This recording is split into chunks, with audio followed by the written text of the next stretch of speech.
To order this the March the 11th, 2026 meeting of the Planning Commission of Montgomery County, Virginia. Can't hear you, sir.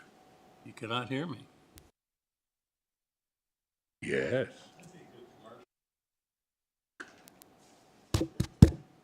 I'm on. You just need to improve one of your sensory. Anyway, Madam Secretary, would you determine a quorum, please? Here. Commissioner Kroll, Here. Commissioner Rice, Commissioner Miller, Here. Commissioner Workman, Here. Commissioner Simpkins, Vice Chair Linkus, Here. Chair Foster. Here. We have a quorum. Thank you. You have before you the agenda for tonight's meeting. Is there a motion to approve?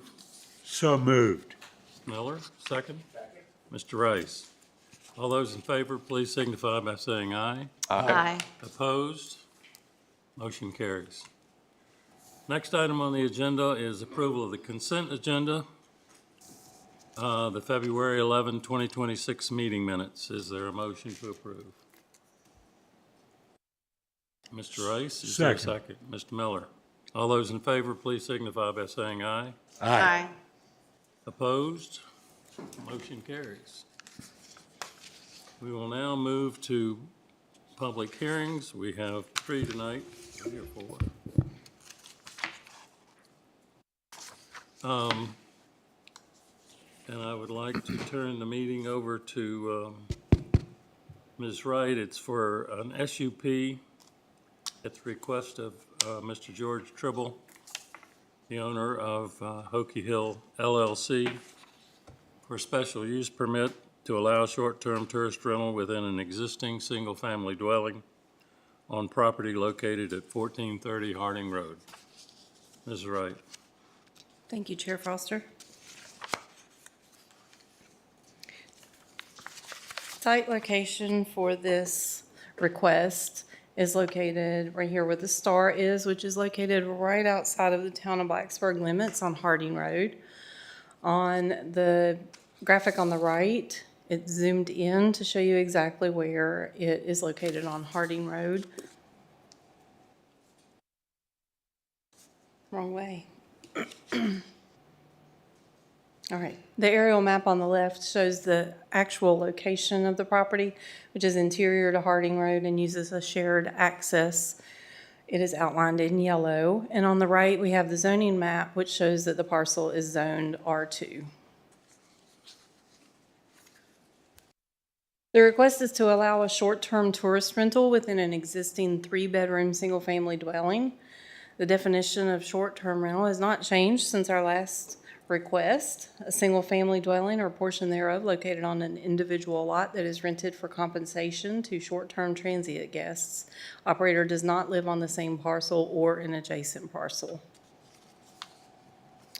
We have supplemental regulations for this use as a special use permit if it's approved. These items will be verified and confirmed when the applicant applies for a zoning permit if this use is approved tonight. We have the floor plan for the house, which shows 1 bedroom on the primary floor or the first floor, and then 2 bedrooms and a bath on the second floor. There is an outdoor area with a front porch, and there's also a deck outside on the side and the back of the porch, which also provides a means of egress from the home. The view on the left is from the southern property line and the driveway, so you can see that this house is located on a hill, just as the name suggests, is Hokie Hill. On the right, we have a picture of the view of the shared private paved drive. On the left is the private drive access off of Harding Road, looking toward Blacksburg. You also see the sign that was posted for legal purposes. And then on the right is the private drive access onto Harding Road, looking toward the county portion of the property.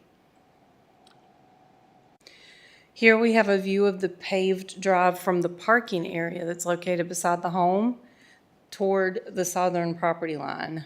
You can see Right there is a little white square up against the barn that's located down there. That is another sign that we posted for visibility purposes so that people could tell where the lot, where the site was that is being applied for. A privacy fence you will see on the right is bordering the dwelling that shares the private drive. On the left, you will see right here is the survey plat, and it shows that it is a shared drive with a 20-foot ingress and egress easement. And then on the right, again, is an aerial showing that easement. And the area that is outlined in blue has some natural landscaping buffering from some of the adjacent properties as well.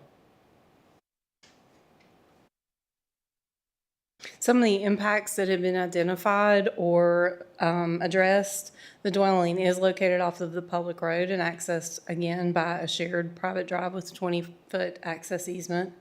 Traffic impacts will remain minimal, resulting in no greater intensity in traffic than if it were a full-time residence. There's ample parking available. VDOT took no exception to the request for a special use permit. The site is not located in a FEMA flood hazard area, and the dwelling is served by a private well and septic. The applicant has applied for a conditional use permit through the health department because currently it is 3 bedrooms, which would typically allow 6 residences or 6 occupants. His request is for 2 more than what the normal 3-bedroom dwelling would allow, but he would be limiting the occupancy and the availability of the dwelling as a rental. And if you recall, we did this on a conditional use permit was approved on a previous short-term rental, and it was limited to 20 days of occupancy and no more than 4 consecutive days. That is similar to what Mr. Tribble is going to be applying for with the health department. A portion of the lot is buffered by natural landscaping and is located on top of the hill. Gatherings, parties will not be allowed per the rental agreement. Pets are not permitted. Outdoor camera will be present for security, and quiet hours have been designated from 10 p.m. to 7 a.m. daily. The applicant plans to discuss the management plan with all adjacent property owners and encourage them to reach out at any time if there are any concerns. Fire safety will be addressed during the zoning and building permitting process. If you read your packets before Monday, you will see that there's been a change in what has identified as the comprehensive plan designation. That was an error on my part. I apologize for that. It was originally put in the packet as residential transition, but it is actually urban expansion. It was correct in all of the legal advertisements and notifications. It was just wrongly reported in there. It has since been corrected, and that's what was uploaded on your packet on Diligent on Monday. Urban expansion is an area adjacent to the town of Blacksburg in this case, and features a broad range of mixed uses at urban development densities and intensities. It often serves as a natural expansion area for uses occurring within the town. There are 3 comprehensive plan goals that are being met if this short-term rental is recommended for approval. The proposed use meets regulations outlined in the supplemental regulations, which will again be double-checked at permit issuance.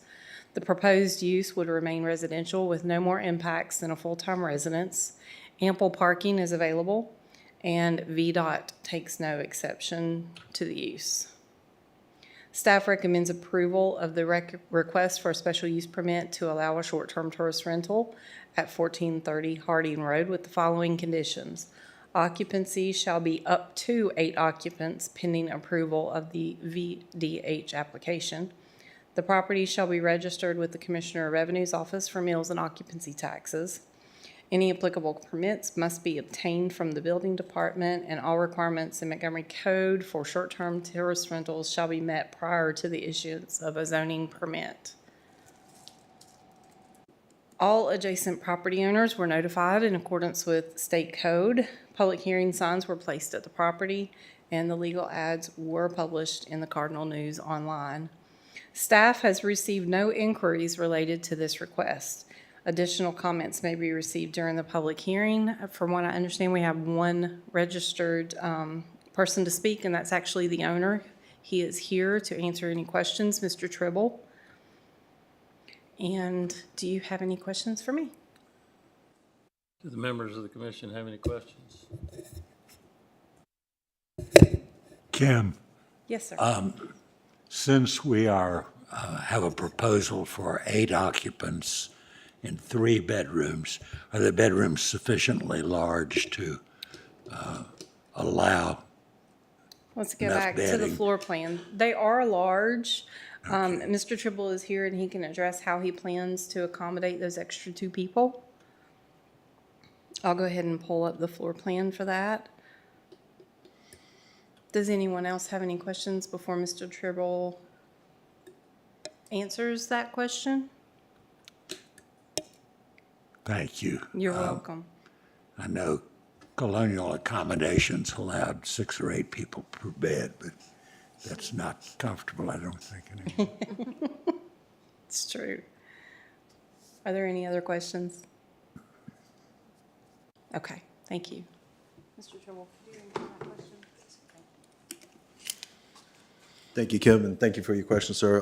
The bedrooms are, by standard, pretty large bedrooms. As far as the accommodations for sleeping 8 people, the 4th one would probably be something like a pull-out couch or something like that. So there's plenty of room. Not sure anybody would even use it, but that would be available. Okay, thank you. Any other questions? Other questions of the applicant? Thank you, sir. Thank you. I would now like to open the public hearing.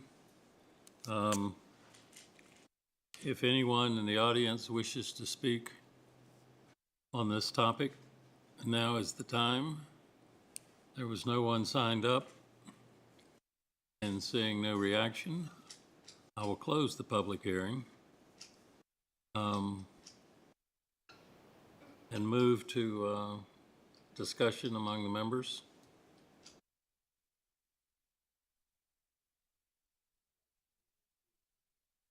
Is there a second with conditions? Yes. Okay, thank you. Mr. Linkus seconds.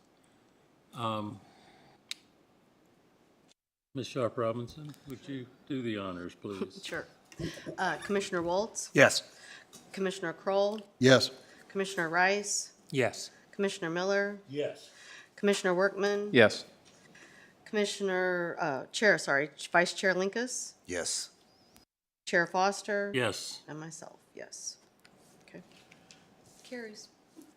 motion carries unanimously. Thank you. Next item on the agenda is, we've got 2 requests that we need to discuss and vote on separately. So I'll look for 2 motions later. The first is a request by JJB Properties, LLC, to amend proffered conditions of rezoning ORD fiscal year 2002, originally approved on September 23rd, 2019, and a request by JJB Properties, LLC, to amend a special use permit originally approved on September 23rd, 2019, to allow mini warehouses in the community business zoning district. Mr. Cochran, Thank you. good evening. Good evening. So here you can see the vicinity maps. They are very similar to Miss Wright's property that she was working on. There's actually only one property between the 2, so they are very nearby. They're on Harding Road. On the left, you can see an aerial image of the subject property. On the right, you can see the zoning map. You can see that the rear property is zoned R2. The front property to the left is zoned GB, general business, and the property to the right is CB, community business. And the surrounding area is all zoned R2, except for across the street. So yes, on the, give some background, September 23rd, 2019, the Board of Supervisors did approve a rezoning and a special use permit request in order to have this property developed. There is an existing auto body shop on the property. So what they wanted to do was bring that automobile repair shop into conformance, as well as a single-family dwelling, as well as allow for the community business in order to construct mini warehouse facilities. Here is the original approved master plan. You can see the three properties. Let's see. You have the property here to the left. This is the existing automobile repair shop. The road here that goes back to the R2 zone property, which will be future residential. And then you have the property here for the mini warehouses. And again, this has already been approved. So the big thing for tonight is they are just requesting to amend some of the site layout, as well as add an additional portion of the GB property to be developed as a property management professional office. Again, the owner came forth wanting to develop a future building as shown on the master plan. Condition 5 of the approved special use permit said that structures identified as future buildings on the Harding Road properties rezoning master plan Z3 dated June 3rd, 2019, last revised August 15th, 2019, shall require approval of an amendment to this special use permit prior to being considered for construction. Again, in addition to altering the proposed buildings, the owner also wishes to revise parking locations, elimination of the southern access entrance closest to Harding Road. Since the special use permit required a public hearing, the owner decided to revise some of the other aspects of the original master plan as well, and then this would require an amendment to those proffered conditions. The owner wishes to construct a professional office building, which will serve as property management office. The professional office buildings are a by right use in the GB General Business District. Additionally, the owner requests to make a minor change to the temporary cul-de-sac and construct a T turnaround instead. So here is the proposed development. Here you can see the proposed property management building with the provided parking here. And then some of the changes that you can see elsewhere. This is where the temporary cul-de-sac was. It is now a T turnaround, and which will, I believe, in the future will serve a stormwater management facility down below. In regards to the mini warehouse facility, they are adding this proposed building back here. They are also going to be adding in some gravel parking areas for RVs, boats, trailers, that kind of thing. They're also adding in some gravel parking up here, up front, for the same purpose, maybe automobiles, boats, anything like that. They're also, I'll show the next screen as well, but they also had originally proposed another access to Jewel Boulevard here, and they decided to eliminate that as well. And here's a side-by-side comparison of the two for your reference.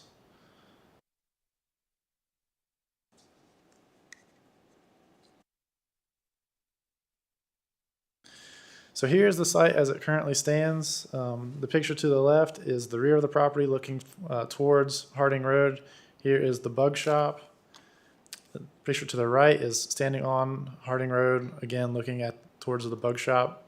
The professional office building would be back here towards the rear of the property. Here I am standing on what would be Jewel Boulevard, looking up towards where the R2 single-family residential would be located.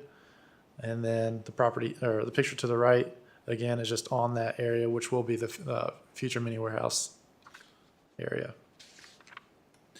The property to the left is the current stormwater management facility. And again, the picture to the right is again just of the rear of the portion zoned R2, which will be for the single-family dwellings. Impacts, traffic. The applicant has proposed to construct a public street, which will be Jewel Boulevard. that will be taken over for maintenance by VDOT. This street will be used to access the proposed mini warehouses and property management office, and the existing automobile service shop, and any of the future single-family dwellings. VDOT takes no exception to the approval of this request. The subject property is not currently served by public water or sewer. The existing uses are served by private wells and septic systems. The mini warehouses will not require water or sewage facilities, as there will be no office space. The proposed property management office and any future dwellings on the remaining R2 property would be served by private well and septic. And the subject property does not lie within a FEMA-designated flood zone. The property is designated as residential transition. This designation encourages low-density residential and development that is compatible with adjacent neighborhoods and subdivisions. In the comprehensive plan, it does not address non-residential uses. So again, the proposed amendments to the SUP are consistent with the SUP approved in 2019 and allows for more storage accommodations. The professional office is a by right use in the GB General Business District. Besides the addition of the professional office, no major operational changes to the site are proposed from the previously approved rezoning and special use permit, and VDOT takes no exception to the proposed uses. So staff recommends approval of the rezoning with the proffered conditions. The only proffered condition that changed from the previous one is just the dates, more or less, on the first proffered condition. The property shall be developed in general conformance with the master plan by Westwood Professional Services depicted on sheet Z2, dated February 2nd, 2026, and revised February 20th, 2026.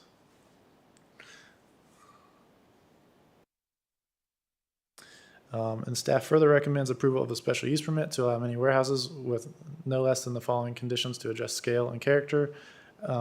Again, I underlined the one that has changed, so we added in the site shall be developed in general conformance with the amended master plan sheet Z2 dated February 2nd, 2026 and revised February 20th, 2026. The only other thing was there was a condition 5 which addressed the fact whether or not they were to amend or if they were to add one of the proposed buildings. That was condition 5. So since they are adding a proposed building and they're not proposing any other additional buildings, we remove that condition as recommended.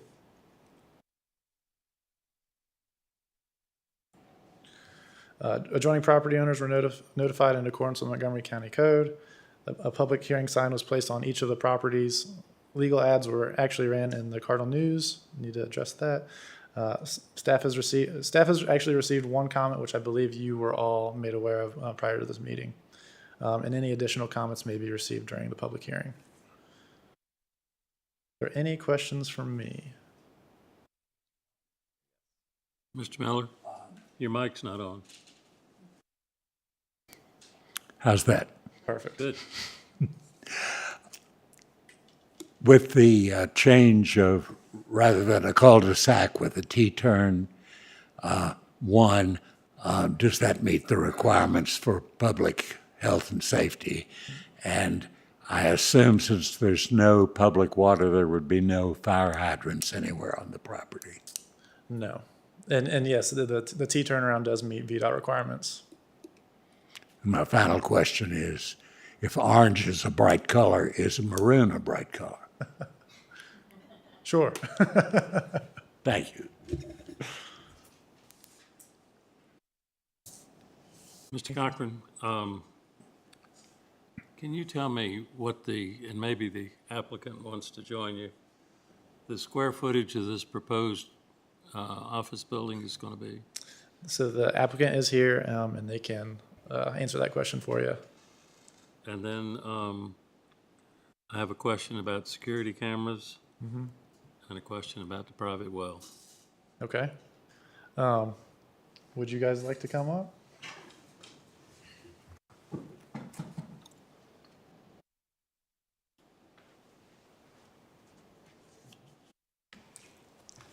Good evening.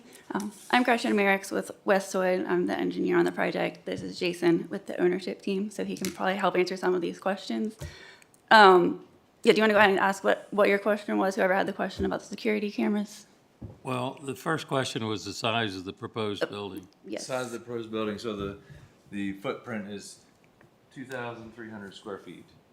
1 story, 2 stories? It's gonna be 2 stories, so it's gonna be, you know, kind of a garage on the lower level and the office part above. It'll be residential in nature, it'll be a sloped roof. It would blend in with the houses behind that we're planning to build in the future. Okay. And the security cameras, how many are you going to have, and where does this data go? So I think we showed 6 of, how many? 5 or 6 Probably. site lighting. Yes. And it's the dark sky initiative, so they're only 15 feet tall. And the security cameras would be on those poles. And that data would go back to, currently it would go to our office in Blacksburg, but eventually it'd probably go to our office in Blacksburg and this building. Okay. You wouldn't use a third party? Keep the data away from the site in case there's a fire or something?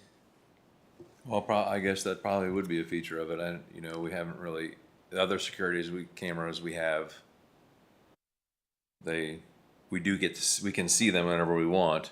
And I guess now that you say that, it is recorded by the company, yes.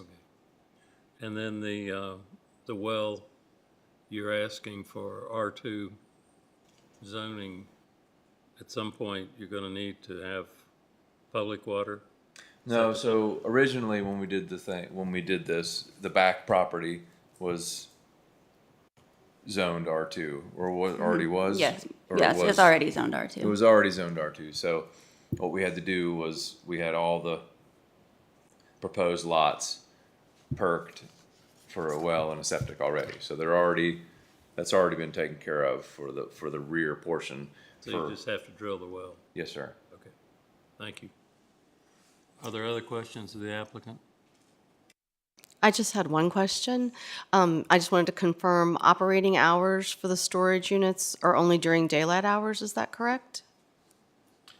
Remember, what does it say? I think it says till 7 PM. That sounds right. I don't, I thought it said daylight hours on the, maybe I missed I something. think that was in the original application, and I don't Yeah, remember. number 8 shall be limited to daylight hours only. So I just wanted to confirm that. Okay. Okay. Okay. Other questions? Well, then, Okay, I did want to clarify a couple of things really quick. So as you said, this did come through for rezoning and special use and was approved in 2019. We did submit a site plan in 2020. And at that time, we changed the temporary cul-de-sac to a T turnaround. So that was part of the approved site plan. And as you had asked, that is a approved VDOT design, and VDOT did approve it. So that is technically permitted already. So we did include it on this since it's different from the approved master plan, but it has been permitted by VDOT. I just wanted to clarify that for everyone's understanding. I have 2 other questions. Sure. Are daylight hours only going to be enough for a passive storage area? I mean, students don't operate on quite the same schedule as normal adults. And with daylight saving time, sometimes it gets dark at 5 o'clock. So Yeah. I'm thinking the hours should be at minimum 8 to 8, minimum maybe 9 to 9, or 8 to 9. I don't remember what the hours were, but you said, what were they? Well, I'm just repeating what's listed as one of the staff's recommendations, number 8. That's what caught my attention, was hours of operation shall be limited to daylight hours Right. only. So I don't know if No, I didn't see anybody this wants to prior. speak to that. So to clarify, that was part of the approved special use permit in 2019, but now is the time to change it. So it can be changed, those conditions can be suggested by you to the Board of Supervisors, and then it will just be presented as a revised condition to the board. My other question, since my memory is failing me, is when did you begin the fill process to bring up the foundation for the storage units? Probably in 2021. Yes, 2021, that's right. Yeah. Thank you. There was another, maybe another clarification, I guess, Jude's presentation, the approved plan, showed some, basically, if you pull, where's Gretchen's? Right there, so the proposed, the building that's parallel to Harding that was added, that was a proposed building on the initial application. And it said if we were gonna build that building, we had to come back. Correct. But there was also another building perpendicular to the street that we removed.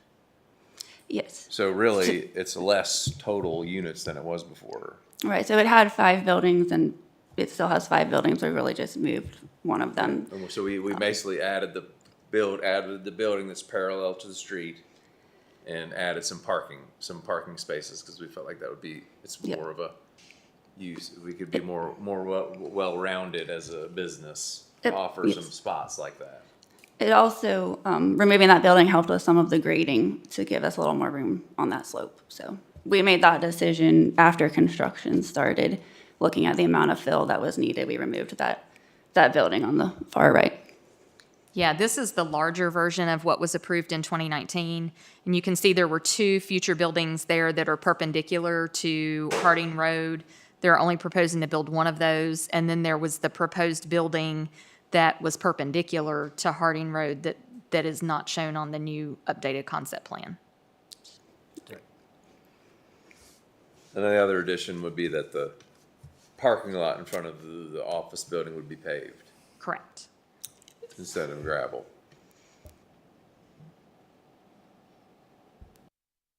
I think that's probably it. Yeah, right? I think The so. changes. So the changes Yeah. were the addition, the building, taking a building away, adding a building, adding the office building, and adding some parking. And we have also removed one of the entrances into the storage site. No one has asked about that, but for clarification, that was also due to the grade that let us drop the storage site down by a few feet and just reduce the fill. So, It actually, so the site, we lowered the site by about 10 feet. It was, in that, so when you pull in right off the main road, instead of being able to take a direct right into the storage facility, you go down the hill further and then take a right in. So the whole site's further down. Mr. Chair. Could we discuss the operating hours? Because as it's presently written, your operating hours are going to go from 9 hours in December to 15 hours in June. Right. I think it should be 8 a.m. to 9 p.m. Days a week. Is that standard? Okay, we can do that. All right, thank you. okay. Thank you. Anything else? Mr. All right. Chair, Yes, sir. does the bug shop, is that still an operating enterprise? Yes, sir. Okay, and that's unrelated to your property? No. So if you guys have ever been driven by the bug shop, you know that they have this huge entrance. It's like 120 feet long, and it's kind of a little bit awkward. So as part of this development, when the new public road is put in, they will no longer have access to the main road. Okay. So their access will be off of the new road, which should clean things up there considerably. And so that it's not they're always pulling out into the street because the building's kind of close to the road. So that was part of the original idea, was to have them use the side entrance versus the street entrance, which is one of the things everybody was pretty happy about in the first go around. Thank you. It's just taken a while to get the material in, which is why coming back so long from 2019 till now. It's just taken a little while for us to accomplish what we needed to. Thank you. Thank you. I'd now like to open the public hearing. If anyone wishes to speak on this topic, please come forward, and I see we have a gentleman. Could we please have your name and your address? My name is Jeff Ames, and I'm at 1441 Harding Road, which is almost directly across. And I was here during the meetings in 2019, and I remember at the time there was a lot of concern. I wouldn't say opposition, but there was some concern. And and I came back tonight, not necessarily planning on speaking, but to just see what the changes were going to be, because it was, I don't know, sensitive issue. And I'm a little concerned that two of the things that we were all worried about at the time was, as Jason mentioned, that, changing this driveway would clean up some of the bug shop. And now we're gonna have a parking lot with RVs and boats and I mean, that's my view. If I'm sitting on my porch, I'm looking out on there. And I was kind of encouraged that we were gonna clean up some of the bug shop of all the cars. And I support the bug shop. That's where I get my car worked on. But I don't love looking at cars and now boats and RVs just sitting in my view. So I don't love that idea. And the other thing was we agreed that it would be limited to daylight hours, regardless of what those hours were. I have a 6-year-old daughter. My neighbor has a 2-year-old daughter. My neighbor across the street has a 3-year-old daughter. I don't love the idea of cars coming in and out all night or at 9 o'clock at night or when my daughter's in bed. And that was one of the things that we talked about, and we were assured it would be limited to daylight hours. There wasn't a discussion about winter or daylight savings. Sun goes down, it'll be, and crime for that matter. Sun goes down and it's dark, we wouldn't have to worry about who's coming and going at night. And we were assured, and we got on board, and I think generally the neighborhood's been supportive because of those things, that it would be cleaned up in front of there, and that at daylight hour, we wouldn't have to worry about people coming and going. And now those things are kind of back on the table, it sounds like. So I'm encouraging you guys to reconsider those issues. I wish there was more of my neighbors here tonight. I know in 2019, there were a lot of us. So I don't know, I didn't get a letter in the mail, and I literally live directly across the street. A friend of mine, a neighbor of mine, who's working out of town this weekend would have liked to have been here, but he couldn't. He's out of town working. So I hope that I can just represent those that felt the same way back then and still feel the same way. So thank you for your time. I would now like to close the public hearing. I think we got some more. Oh, I'm sorry. Could I have your name and address, please? Hello, my name is Phyllis Buckley, and I live at 2873 Wrights Way. I have been in Blacksburg since I was in 3rd grade, and my husband and I moved from the town of Blacksburg out to Wrights Way so that we would have a little less noise from the students, less light pollution, and enjoy the view. And we loved it so much there that we have now a property at 2814. It's a small sliver, but it has a beautiful view to the mountains, and we're concerned about, we got a loan for $200,000 to build a house there to sort of celebrate the view because it is so beautiful. And we do have concerns about the light pollution. I'm sort of spoke to my neighbors. Most of them weren't able to come. The gentleman who recently bought the cabin from Mr. Wright it isn't in town. My husband is not in town. But we have had a conversation amongst ourselves for the past 2 days, and I'll try to convey what we spoke about. I think that Miss Baxter, and I'm sorry I don't have her address with me, has been concerned about the trucks coming, the constant beeping, and some fill that's been coming in again and again and not, stopping, so that there is perhaps, I'm not sure, 20 to 40 feet change in topography, and we weren't sure what the rules about that were, if there's an engineer involved with water runoff, or if this was in the plan perhaps. she was concerned because she felt like it wasn't soil, but it was perhaps debris from other construction sites. I don't know for sure, but that was her question. And, you know, so there is more noise. We are concerned about light pollution.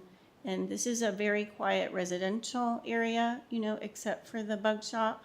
I also go to the bug shop, so, but they were grandfathered in, I believe. So it really isn't, to us, it doesn't really feel right to have something very large with more noise, with more light pollution, and something that would really change the value of our land because of the view that would be dramatically changed.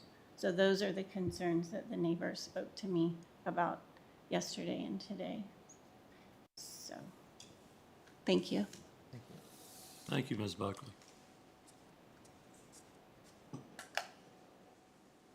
Now, I'd like to close the public hearing and turn to the commission for any questions or comments.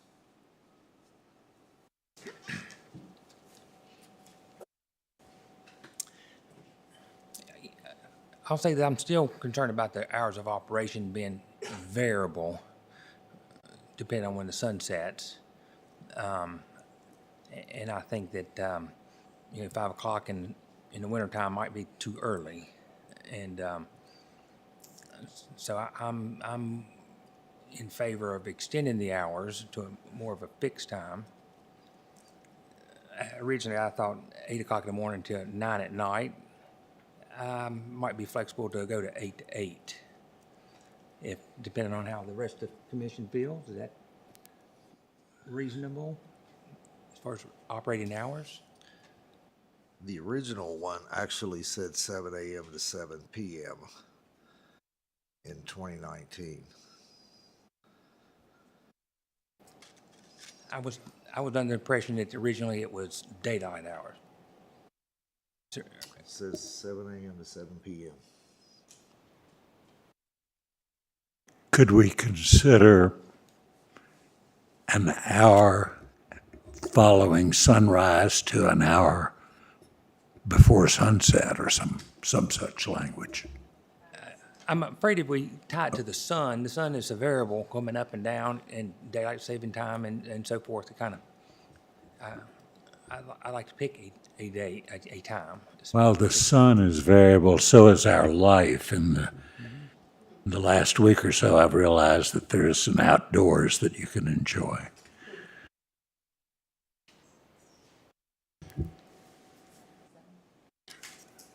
I would suggest 7 to 7. What's that? 7 a.m. to 7 p.m. 7? That way, hopefully families, 7 p.m. it's dark in the winter, and it doesn't disrupt family activities too late in the evening. And 7 a.m. right now is almost daylight, but I think 7 to 7 would be daylight hours, for most of the part. Are you okay with that? And is it Monday through Friday, or is it Monday through Sunday? Was that in the agreement as well? It did not. So, we have the option to say something about that?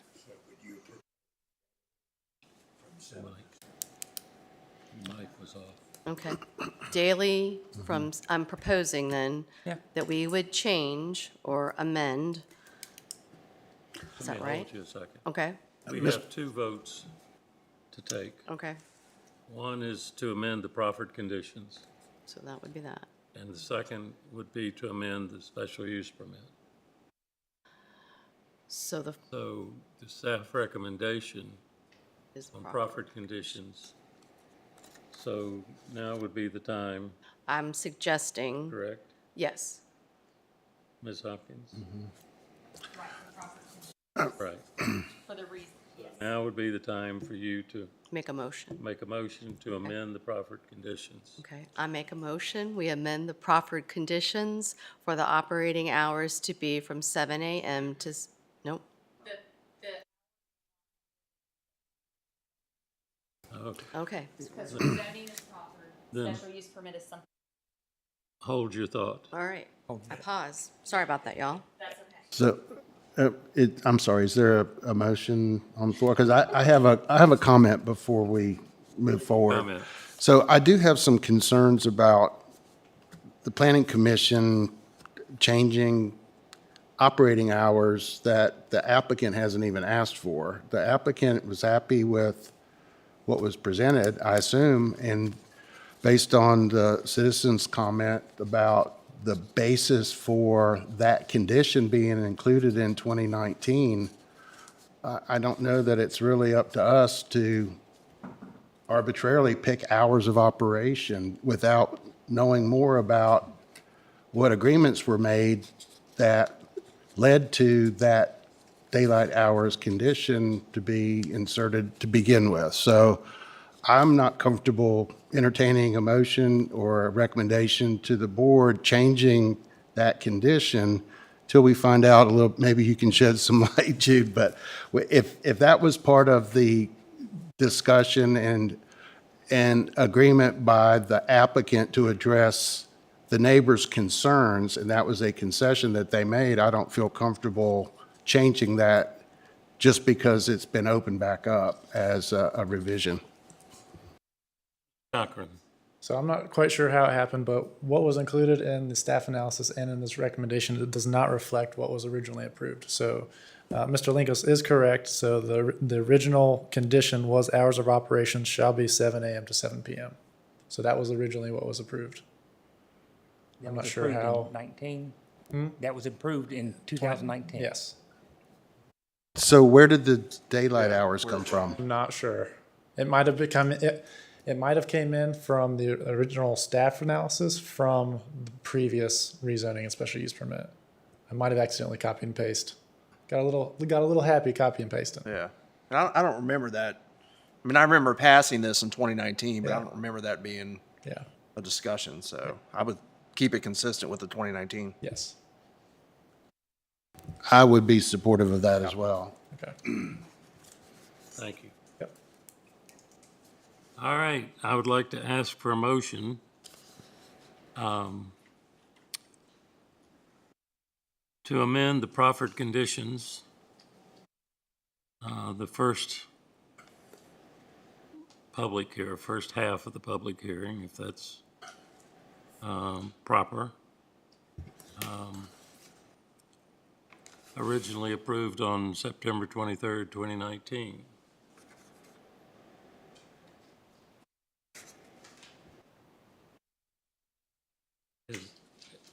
Mr. Linkous, is there a second? I'll second it. Mr. Rice? And just to clarify, we're approving the. Can you or put the- those back up on the monitor, please? Which one? Whatever we're voting on. This is for the amendment to the rezoning proffers. And the only thing that is changing on the proffered conditions, the applicant has submitted a revised set of proffers. They're all the same except what's underlined here, which is the property shall be developed in conformance with the new master plan. So this is for the rezoning. Okay, thank That you. was approved in 2019. So it's just incorporating the revised master plan. Correct. Okay, that makes sense. Thank you for And- clarifying You're welcome. that. And that's what I seconded. Yes. Ms. Sharp Robinson? Commissioner Waltz, Yes. Commissioner Kroll, Yes. Commissioner Rice, Yes. Commissioner Miller, Yes. Commissioner Workman, Yes. Secretary Robinson, yes. Vice Chair Linkous, Yes. Chair Foster. Yes. Motion carries. Now, I'd like to turn to a second motion to amend the special use permit. And we can deal with, I guess we need to deal with recommendation 8, to take it back to the original, Right. Hours of operation shall be limited to 7 a.m. to 7 p.m. 2019. So- Correct. So again, the only thing that would change from the original special use permit approval is we are moving condition number 5. of the original approval, which stated they had to come back in order to build that future building. And then we are also updating the master plan with the new revised dates. So does condition 5 still apply as written? So condition 5, we have removed. No, the one that's in there now. It's in the staff recommendation. Yes, so that is for those other buildings. Well, But they're Going proposing the one wrong that's way. parallel to Harding. they're proposing one that is parallel to Harding. And that's why we put the generally perpendicular in that condition, I'm assuming, in 2019. And said if they did that one that was parallel to Harding, it had to come back. So in the original approval, you can see it showed two buildings that were perpendicular to Harding. Condition number 5 in that ordinance stated that it had to come back if they wanted to build either or both of those buildings. The future ones. So that's why they have come back. So we've removed that condition because now they're here to build it, and they don't want to build the other one, so we can take that condition out. Oh, so in the, I'm sorry, this. No, and I think It's part confusing. of this is we should have clarified this in the conditions. So is 5, is that a new condition 5, or is that the one by the That is former asterisk that condition coming out? 6. So the condition 5 that you see ahead of you is the former condition number 6. We removed condition 5 Okay, and then this is. and renumbered the conditions from there. So what we should have done to help clarify this was left condition 5 in there and shown it as being struck through. Well, but also, I guess we need to, does this apply also to the other building?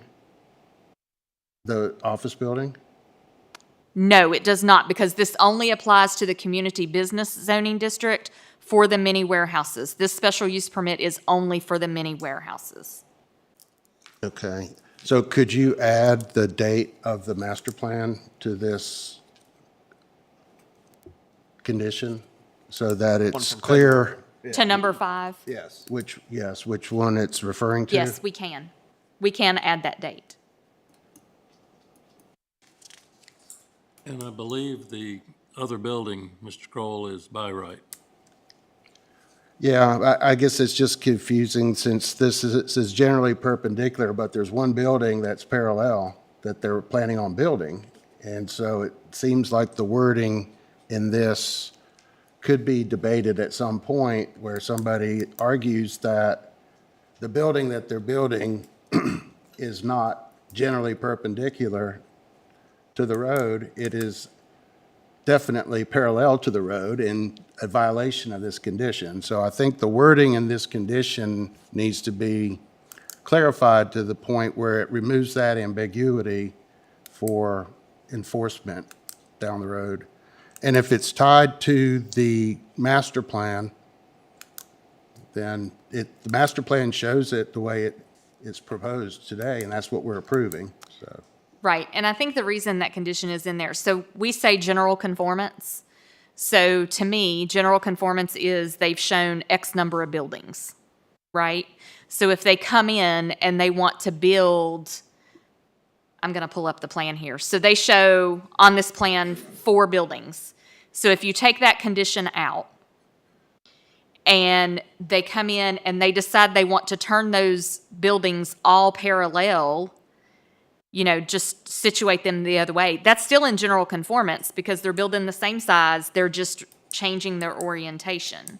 So with that condition there, those 4 buildings that are shown perpendicular to Harding cannot be turned the other way. Okay. And that's why we required the special approval for the building that they do want to orient parallel to Harding.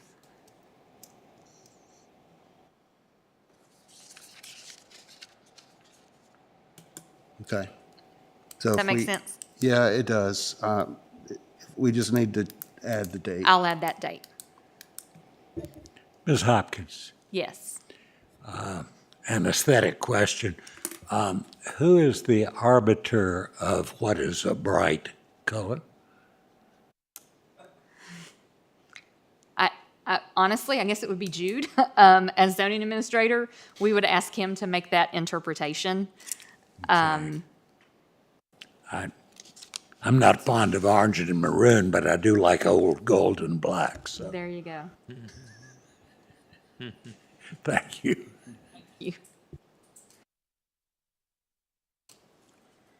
Would anybody like to try to take a stab at a motion? Considering the new number 8.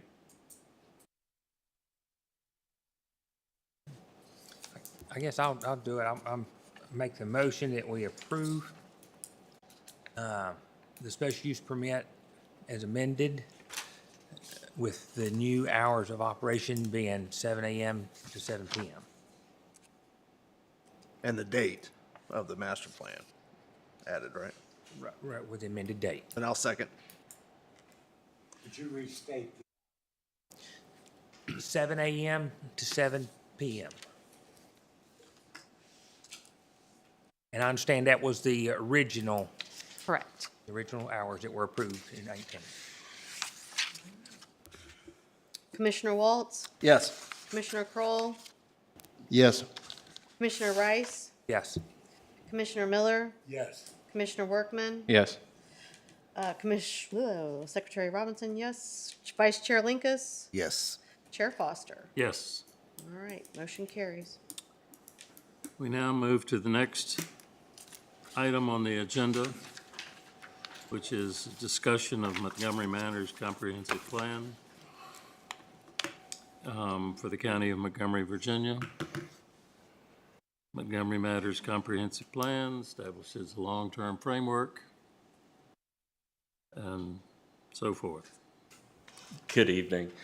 So this evening, since we've looked at the plan multiple times in work session, I'm going to go through just what went into the development of the plan, the different constituencies that were consulted, and then at the end, if we have specific questions about the document, we can go through. I do want to apologize. When we sent out the packet last week, we were under the impression that the final document was up on the website. There was an upload error, and that didn't get uploaded until Monday. So if you looked prior to Monday, you would have not seen the final version of the draft. We sat down about a week and a half ago with our final round of comments that we had received from the commission and integrated that feedback in, sent those changes off to the consulting team, and we're able to get those integrated in. So if there's anything specific, we'll definitely be able to go through that this evening. So we are in month 23 of our comprehensive plan update. We have done a lot of work. We've heard from a lot of citizens. We have vetted, I think, very thoroughly the recommendations that you have before you. But I wanted to just go back 23 months and let's talk about what this process was. We spent a significant amount of time gathering data, analyzing that data to look for trends that we were seeing here in the county. We reviewed past plans to make sure that we weren't reinventing the wheel and that we were carrying forward recommendations and work that had been previously done. Then we worked with the community to identify what they felt the community's most pressing needs were. And as you can imagine, we heard a lot about housing, we heard a lot about growth.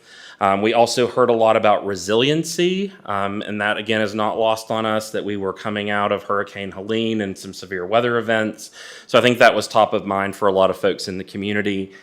And really identifying what made Montgomery County a place that people wanted to live, work, and play. Then we moved into our visioning stage. We looked at a countywide vision and several cross-cutting themes that you see throughout the plan. Then we worked to develop and evaluate recommendations and went through several different iterations of those with our citizen groups.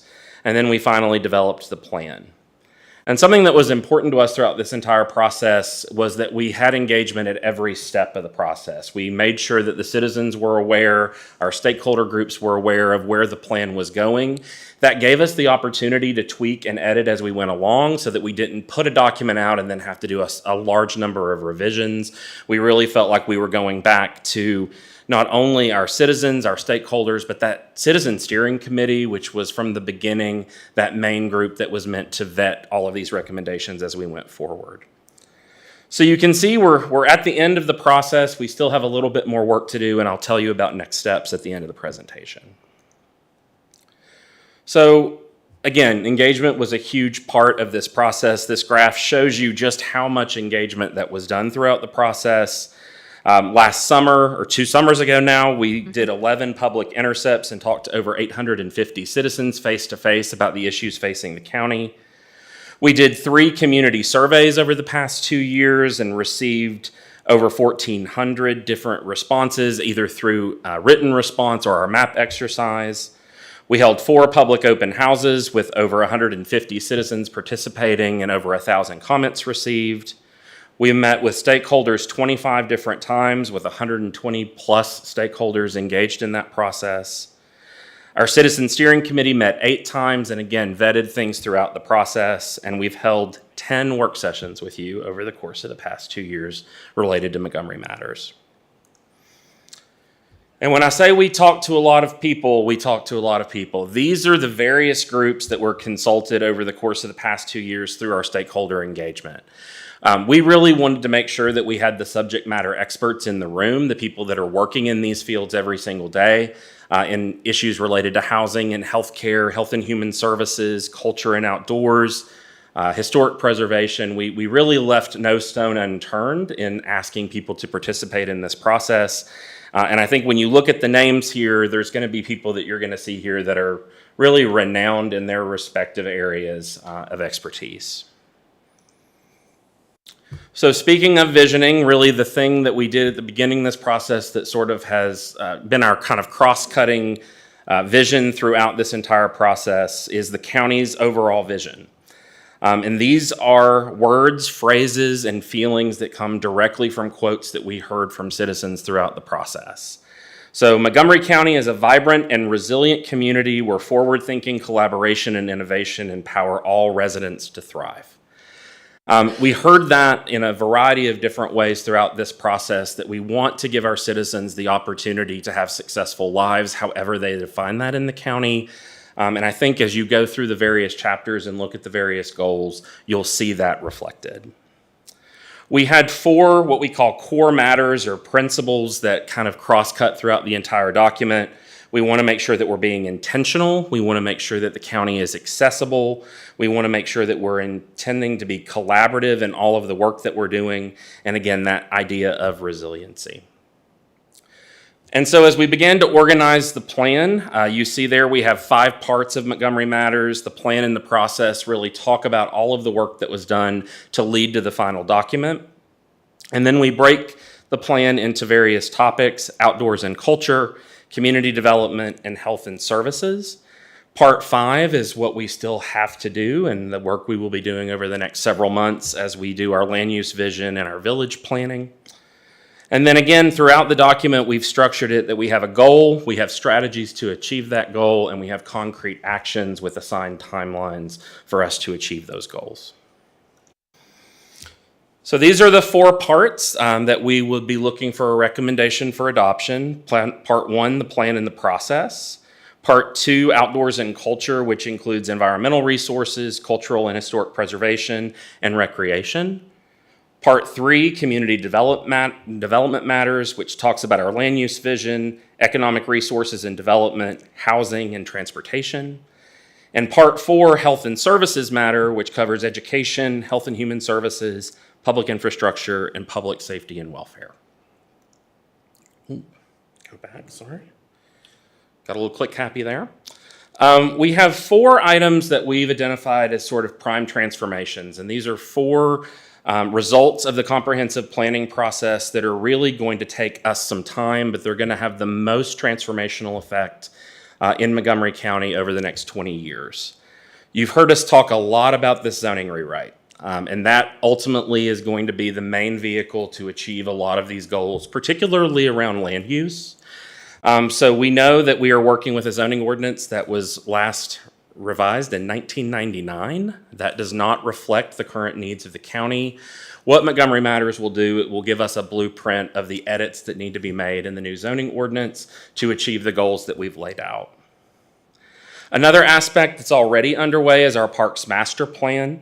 The Parks and Recreation Department and the Parks and Recreation Commission are working with the same consulting firm that we used here for Montgomery Matters. We gathered a lot of data about Parks and Recreation throughout our engagement efforts. We're able to funnel that over to Parks and Recreation for use in their plan. The master plan is a shorter term document than the comprehensive plan. We're looking here at 5 to 10 years, but this is going to really outline for our Parks and Recreation Department where investments need to be made in our parks infrastructure. The countywide interconnected trail network. This is something else that we heard a lot from our citizens, and we already have efforts going in this regard. If you'll remember, several years ago, we adopted the vital plans for the villages. That was talking about having multiple ways of connection between the villages. We've also been talking for this past several years about the Valley to Valley Trail. So this idea of connecting all of our communities in the county through a trail network has been something we've been talking about for some time, and we want to continue making strides and steps in that direction. And then really when we talked to the citizens about growth, we really talked about how we want to grow. And the idea here is growing in, not out. We want to avoid wherever we can sprawling out into the picturesque countryside that our citizens identified as their number one concern when we talk to them about Montgomery Matters. So looking at the ways that we recommend future growth, this is our village areas, this is our proposed growth areas. This is, again, continuing investment within the two towns to provide services and housing, and then being very, very critical about where we look at growth outside of those designated areas. We talked a lot when we were meeting in the initial stages of the village about ways that we can do growth within the villages that's not new construction, so revitalization or infill. And those are things that we're going to be looking at as we continue through the village engagement process. So again, this was a team effort. I did a quick back of napkin calculation. 2,000 staff hours over the past 2 years have been spent to compile this document. That is our staff time. That does not include the times our consultants spent on this project. Doesn't include our steering committee, their work that was done. But this evening, I know some of them weren't able to be with us this evening, but I do think it's important for us to recognize the commitment that these citizens have made over the past 2 years. So our citizen steering committee included Steve Bafuto, Emily Gibson, Andy Kassoff, Gunan Karan, now Supervisor Karan, Susan Miller, Beth Obenchain, Debbie Owen, Steve Simonis, Bruce Stanger, Kim Strom, Lauren Tate, and Jess Wergo. Our ex officio members were our board representatives, Todd King and Anthony Grafsky, and Mr. Rice, the representative from the Planning Commission. We also want to make sure that we thank you all. Again, I've stood in front of you now 10 times talking about Montgomery Matters in work session. You have helped us to shape the document and make it better, so thank you all so much for your contributions. Thank you to the Board of Supervisors. Thank you also to our public relations and community engagement team. The reason that this document looks so good is that several years ago, Durley Aguilar in our public relations office actually designed the brand palette, the logos, and everything for the plan. Our consultants have told us that saved us a large amount of time and a large amount of money because they normally have to develop that for communities as they're going through the process. So without Durley's work, we wouldn't have had that great starting point. PRC also made sure that our commercials were posted on the website and on the public access channel. They helped us with design for our village meetings. So they've done a whole lot.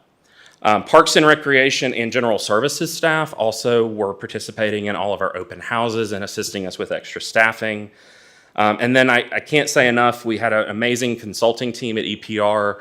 We've had some staff members that have moved on during the course of the process, but every time they were in Montgomery County, they told us just how much they enjoyed being here and talking to our citizens. So I think that says a lot about them.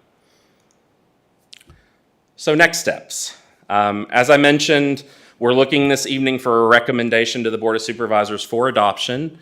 We are looking to adopt Montgomery Matters with an effective date of July 1st. That gives us some time to finish those village planning documents, the future land use map, and be able to have everything effective in July in the new fiscal year. We will be working on our village and small area plans, and I've listed the upcoming meeting dates for you there that we will be in the villages.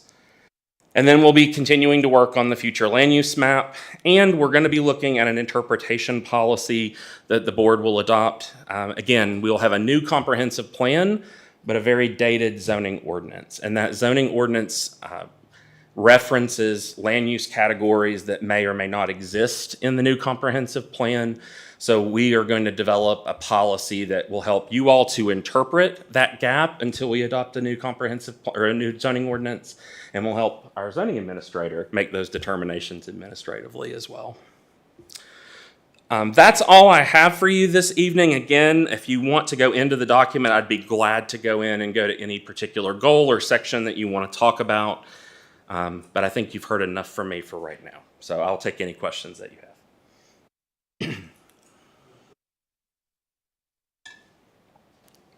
I might make a comment. Just in the, I've been on the planning commission for a long time, and most of our stuff that we handle is planning and zoning and conditional use permits and so forth. And a lot of this is a lot of information, but I don't know if it's in my wheelhouse. You know what I'm saying? We've spent a lot of time with land use, and it looks like the stuff that we have purview over is not ready yet, right? I mean, we're talking about the village plans and the land use map and so forth. Do we need to do that first before we do the plan? Or I'm just wondering, are we doing the? Does that make sense? What I'm trying to say? I don't know if I'm saying it right, but yeah. And I think what you're going to see in part 5, when we get the land use strategy a little bit more fleshed out, when we have the future land use map, when we have the village plans, that will contain a lot more of that more land use component that you're talking about. But the purview of the Planning Commission is to ensure that projects that come before you meet all aspects of the comprehensive plan. And so even this evening, I think there were some examples within some of them that we talked about areas that maybe are not land use specific that the proposed project may address, may also help us to further other goals that are listed in the plan. So that's the reason we're really looking to adopt the larger framework first and then get more micro into the land use in the next part that we'll be bringing to you. And it's really hard for us to be doing the future land use map until we understand where those village boundaries are going to be. There's still some more analysis we need to do on available land calculations to know how those boundaries are going to shape up. So that's the reason you don't have a future land use map yet. okay. So, but I guess what I'm saying is several places in here it refers to the land use map, the future land use map, but we don't have that. So in some places it says it refers to the land use map, but then in the land use map, we're going to use the comprehensive plan to draft the land use map, but then the comprehensive plan is based on the land use map. So it's almost like we're going in a circle, and I don't know if, I don't know if I'm comfortable passing something. It's almost like you have to pass it and then find out what you passed later. So, I mean, we do lay out some principles of that land use vision in the parts that you're looking at now. So this idea that we're going to continue to encourage growth in the towns. Our next tier of development would be the growth areas, then the villages, then the rural villages, and on down. So I would argue that you're adopting a framework that's going to guide the development of the future land use map. Again, guiding that vision to that development. The other part of this is that the future land use map can be easily changed as the needs of the county change, whereas the comprehensive plan really is reviewed on those 5-year increments as mandated by state code. So I think you're adopting a larger driving vision, and then the specifics of the future land use map are to come. And that's not, from the way comprehensive planning is done, that's not unusual in other jurisdictions to do that approach. Ms. Hopkins, can you So if I could just. back to the 4 chapters, not chapter segments? There we go. Oh, here? I interrupted the scroll. I think I interrupted you, Mr. Foster. My apologies. But I was just going to, I guess, follow up on Mr. Rice's comment. So the part 5 that is not part of the plan today is still being developed, is actually part of that framework. I guess just from trying to look at the structure of the plan. So if we adopt an ordinance to approve the plan today as presented, then the part 5 is not included. But that's part of the plan, right? So part 5, and this is the way, if you look at our current comprehensive plan, the village plans are separate from the main document. So part 5 is just the village plans. Village plans, the growth area plans, and the future land use map. And the That future will be land all use that's map. in So part 5. That's compartmentalized in part 5, okay. Yes. So there's not going to be any goals and strategies per se on a global basis. They're going to be very specific to each individual village or growth area. So each village plan will have goals, strategies, and objectives. Again, the reason we're asking for adoption of the larger county framework first is that those goals will inform how we structure and write the goals for the village plans. What we don't want to have happen is have the village plans be contradictory to the countywide plan. So adopting all of the countywide goals helps us in the development of the goals and strategies that will be in the villages. Those will be, though, much more land use-based strategies and goals as opposed to cultural goals or outdoors and culture goals like you're seeing in the larger plan. As a follow-up in it, I may have been misunderstanding. So this part 5, when it comes, that will be where we approve the land use map? In Yes, other words, sir. We're not approving a land use map? There's no at this land point. use map in the document for you to approve. We've got an illustration in there denoting roughly where the growth areas and the But that's village what I was worried boundaries about. are. You couldn't really see any details in the land use map. Yeah, and we will, our plan for that is we'll have paper maps for you, but we'll also probably do a GIS layer to be able to show you how those all interact together. Okay. That's why we're going to move to that step next, and we wanted to make sure, because that again is really the main purview of the planning commission is land use. We didn't want that conversation to get lost in all of the other discussion about all the other parts. And so the growth area that was mentioned about Bethel and Merrimack, we'll designate those more fully in Yes, part so- 5. In other words, that's not set in stone. We can change Right. that because. You're basically saying that you agree to those areas in concept as an area to capture growth. We will be looking at the specific boundaries of those areas as part of part 5. Yeah, because of course, but I'm kind of concerned about those growth areas, whether they're adequate or not. So as long as part 5, we can revisit that, then I guess I'm okay with that part.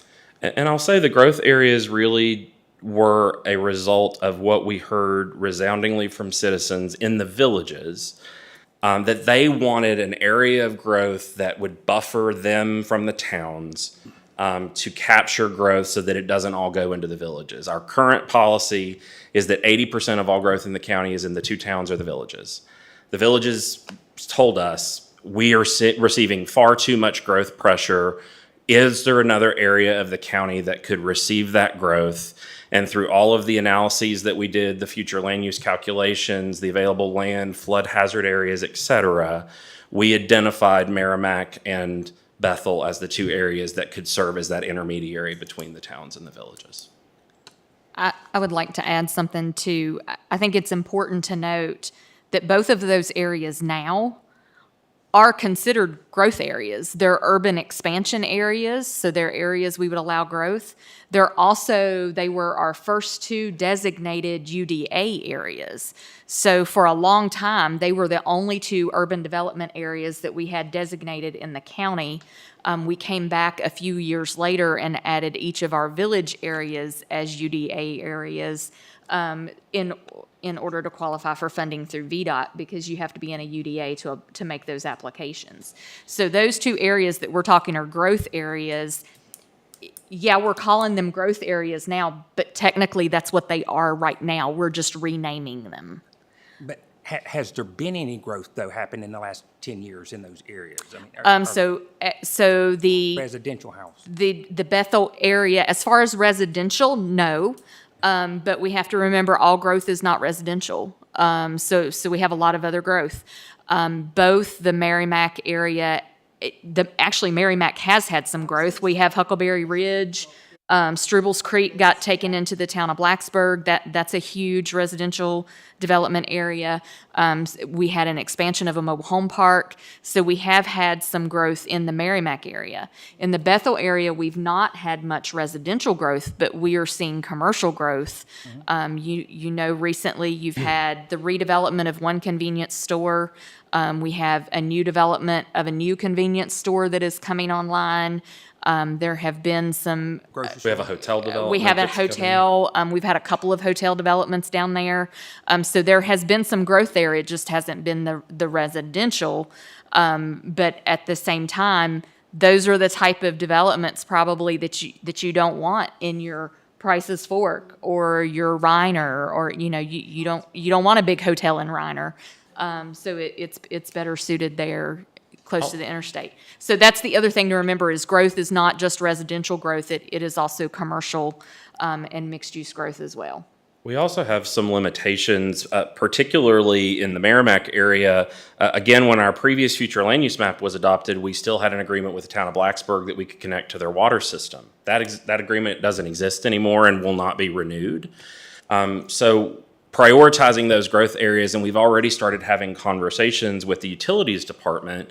They will be taking our future land use map and using that as the basis for their capital outlay over the next 10 to 20 years. So we'll start to see that infrastructure investment go into those areas. And then again, some of our previously identified areas for growth, you look east of Blacksburg, that was identified in our previous plan as an area for growth. Again, water supply isn't there to be able to do growth there. We've heard through several interactions with citizens and through the approval of several projects on the 114 corridor, there are major concerns about the infrastructure for traffic capacity in that corridor. So that's, I think, again, another reason to potentially back off that corridor to a degree until we can invest some more in the infrastructure there. So we're really not only looking at what we're hearing from the citizens, but we're looking at our limitations that we know exist. And it is going to your point from the last meeting, Mr. Rice, it's going to require us to look at density very, very critically. We've had several developers that have approached us in the Merrimack area where we have a maximum density of 12 units per acre, and that's a non-starter for them. So I think the way we look at development in Merrimack and Bethel is going to be dramatically different and much more like the town's density and growth than the villages. And I think, again, that's a response for what we heard from the citizens throughout the process. Mm-hmm.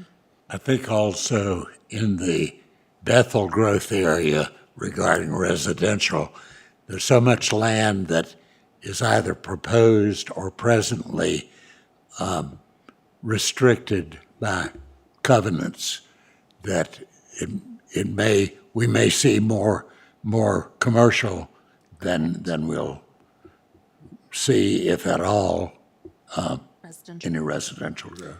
And we also have to take into account the 177 agreement with the city of Radford. That also would guide the type of development we may see in that corridor.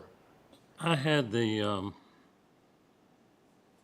mixed pleasure of being in High Point, North Carolina today. And I was... Y'all should have rode together. We should have traveled together. I was in Winston-Salem. Good for you. I should have waved at you. Let me first congratulate the old gold and black. We didn't give you enough of a game, but we'll keep trying. And there's a lot of activity going on down there, a lot of building. And I looked at the zoning and how they were putting things together. And I'm going to repeat myself, but I'm still feel like this is dancing up more to a strategic plan than to a comprehensive plan. And I'm not comfortable with having any expertise in part 2, 3, or 4. It's just not in my wheelhouse. We've got real interesting constraints here. And I came from a world where there wasn't 1 square inch of A1 zoning. And I know the perils of urbanization, and I see an urbanization emphasis. And after hearing the public hearing, not everybody's interested in urbanization. So I don't know where I stand on this, but I feel uncomfortable because I don't have any background in these 3 areas. Anyway, High Point was nice. I would say to that, I attended, I think, 4 out of 5 meetings or whatever, and we really comprehensively heard the community. I mean, my thumb is still sore from putting up stickers, and some of them were in favor. So, but you know, I don't know the answer to that. Obviously, none of us can be an expert in all of these areas. I was delighted that Parks and Rec was really fully a partner as we were doing this, and we're a part of every meeting. But as you say, this is a work in progress, and it's a 5-year look, and it's not restrictive. So if I could also just follow up on that. I think from my perspective, we also need to have faith in the process. And I think that's what we're being asked to endorse, is the expertise of the process and the individuals that contributed to where we are today with the document. And I don't know that the Planning Commission acting on the document as a whole is specifically pronouncing expertise in every technical area that's addressed. But on a more global basis, I think you don't have to be an expert in every area. We have to entrust the technical expertise to the steering committee, to staff, to the groups, the industry groups that participated in the process, that they provided input. And if they're not here to speak out against what's in the draft today, they kind of had their chance. And it was very apparent that there was quite a bit of outreach and opportunity for that type of external input into the process. So I'm not sure I agree 100% that we need to be 100% comfortable in all of the minutia and the wording in every area that maybe is not directly in our wheelhouse, but I think on a broader perspective, it is our purview to look at it in a broader way. Thank you. Are there any other questions of Mr. Sanders? I have one more question. Are we the only body that would vote on it? I mean, would the school board pass it, would they vote? So, no, state code says that the planning commission recommends approval of the comprehensive plan to the governing board. And that's, the schools, and this is again, the interesting way that we do school systems in Virginia, the schools have their own elected board, they set their own strategic plan.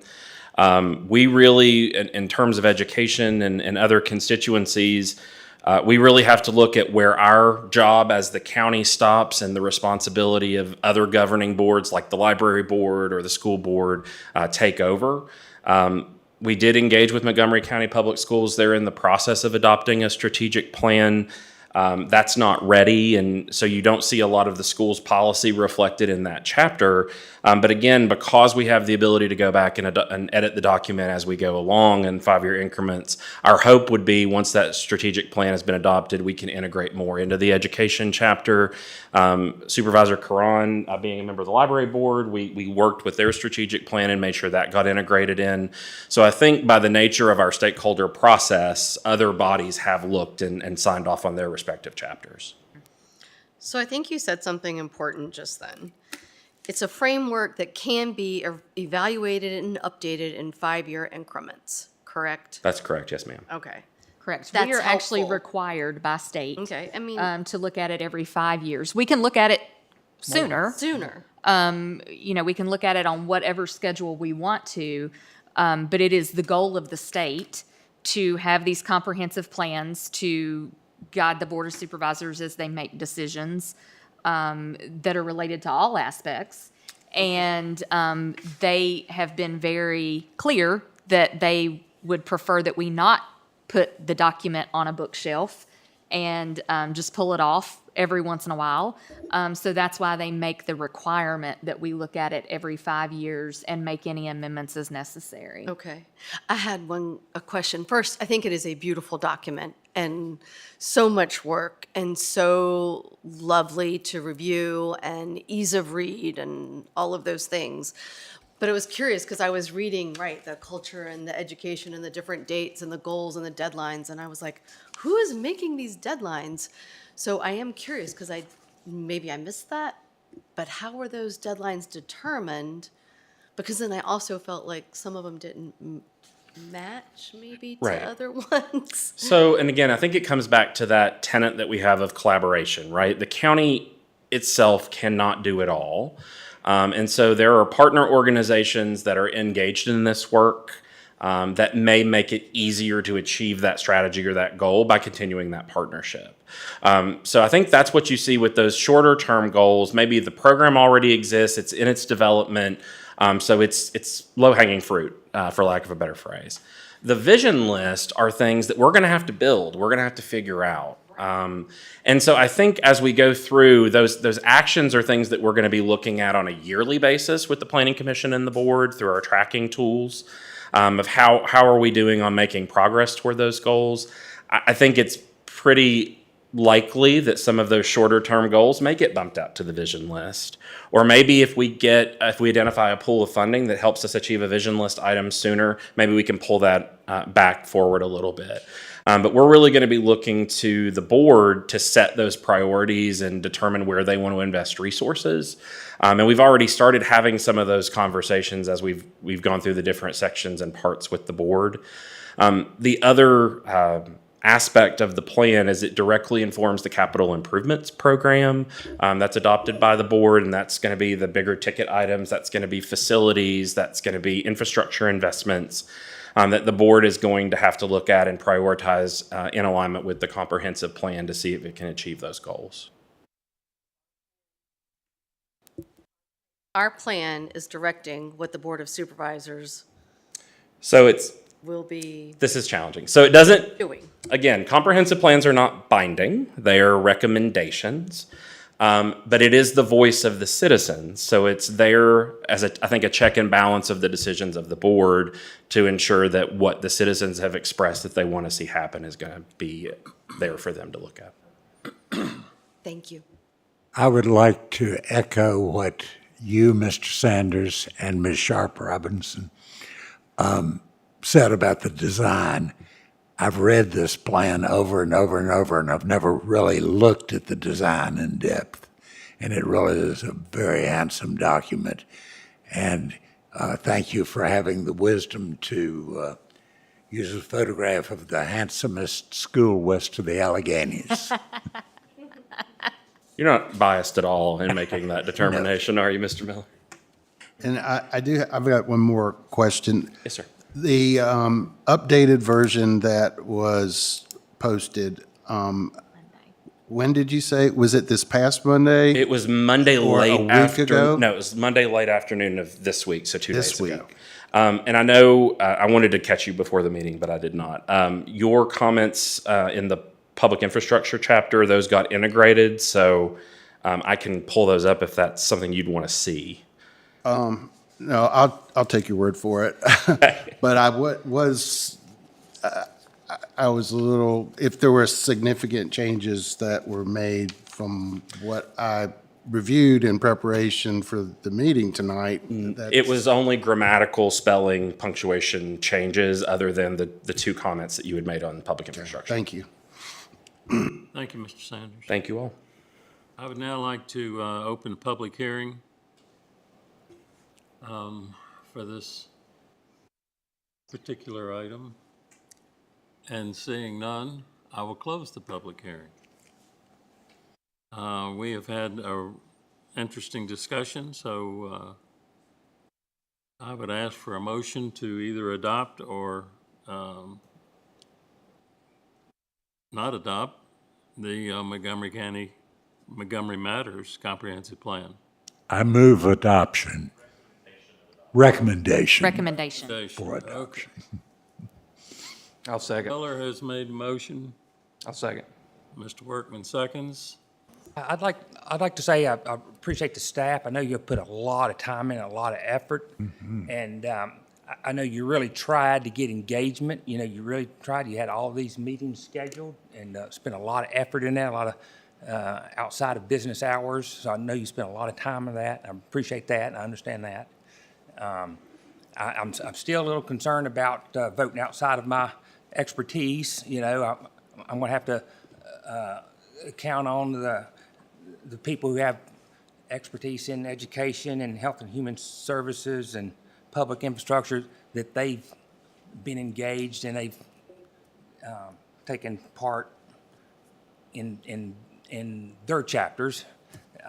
And I'm encouraged that the stuff that pertained to us is still coming, and we will have a chance to look at that and decide if it's appropriate and have another vote. So I'm looking forward to that discussion in the future. Okay. Ms. Sharp Robinson? Sure. Here we go. Commissioner Waltz, Yes. Commissioner Kroll, Yes. Commissioner Rice, Yes. Commissioner Miller, Yes. Commissioner Workman, Yes. Vice Chair Linkus, Yes. Chair Foster, Yes. Sharp Robinson, yes.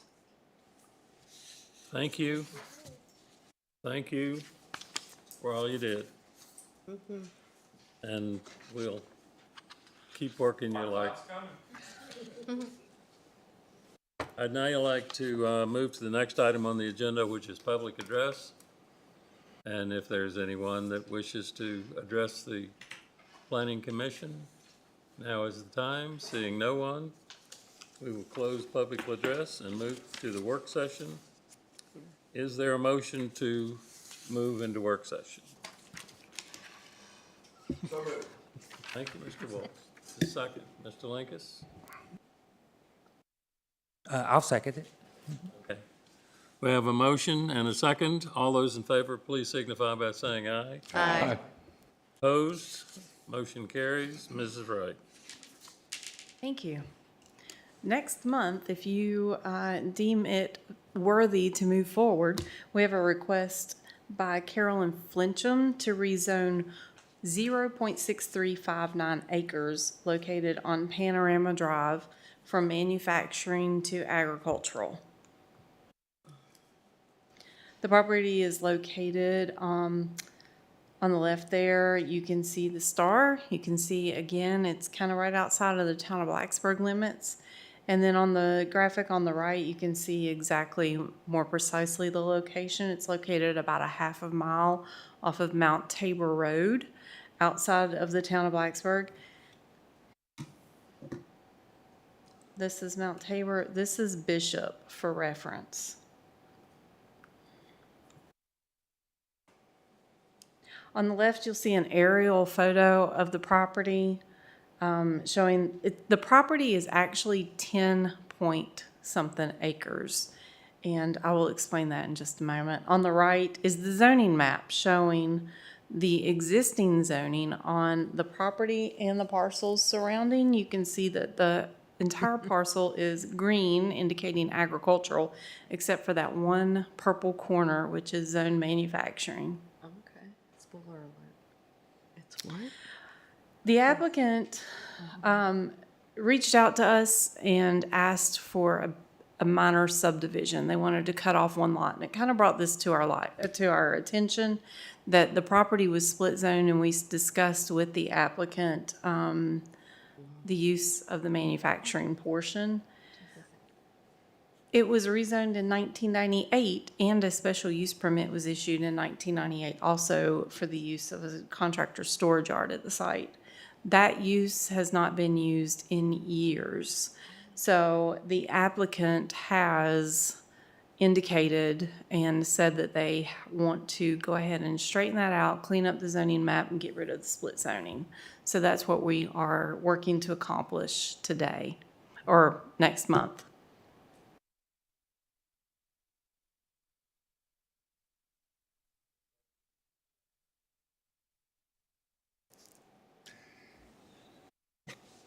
Could you say,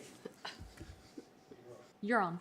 could you say a little more about the nature of that group parcel of land, the surrounding, go back, yeah, thank you.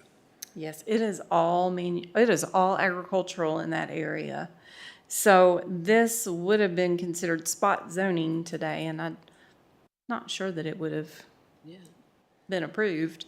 In 1998, though, it was acceptable, and it apparently met the comprehensive plan and all the things. So how long is, But it hasn't been used in at least 6 years as the approved use from 1998.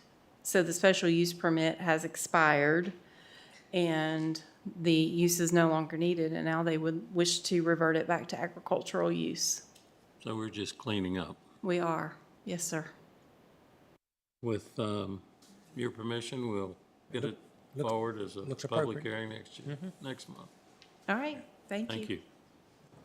The next item in the work session is Laura Rogers, our zoning compliance officer, who's going to spend a few minutes with us. Yes, sir. Good evening, commissioners, to the public. So my name is Laura K. Rogers. I'm the zoning compliance officer for Montgomery County. Prior to being here in April 2022, I was essentially a lifelong resident of Allegheny and Bath County. I came down here, accepted a position with Montgomery County Sheriff's Office. I worked for 11 years in law enforcement before I was fortunate to come over to the planning department. It's been a great time in the zoning compliance role.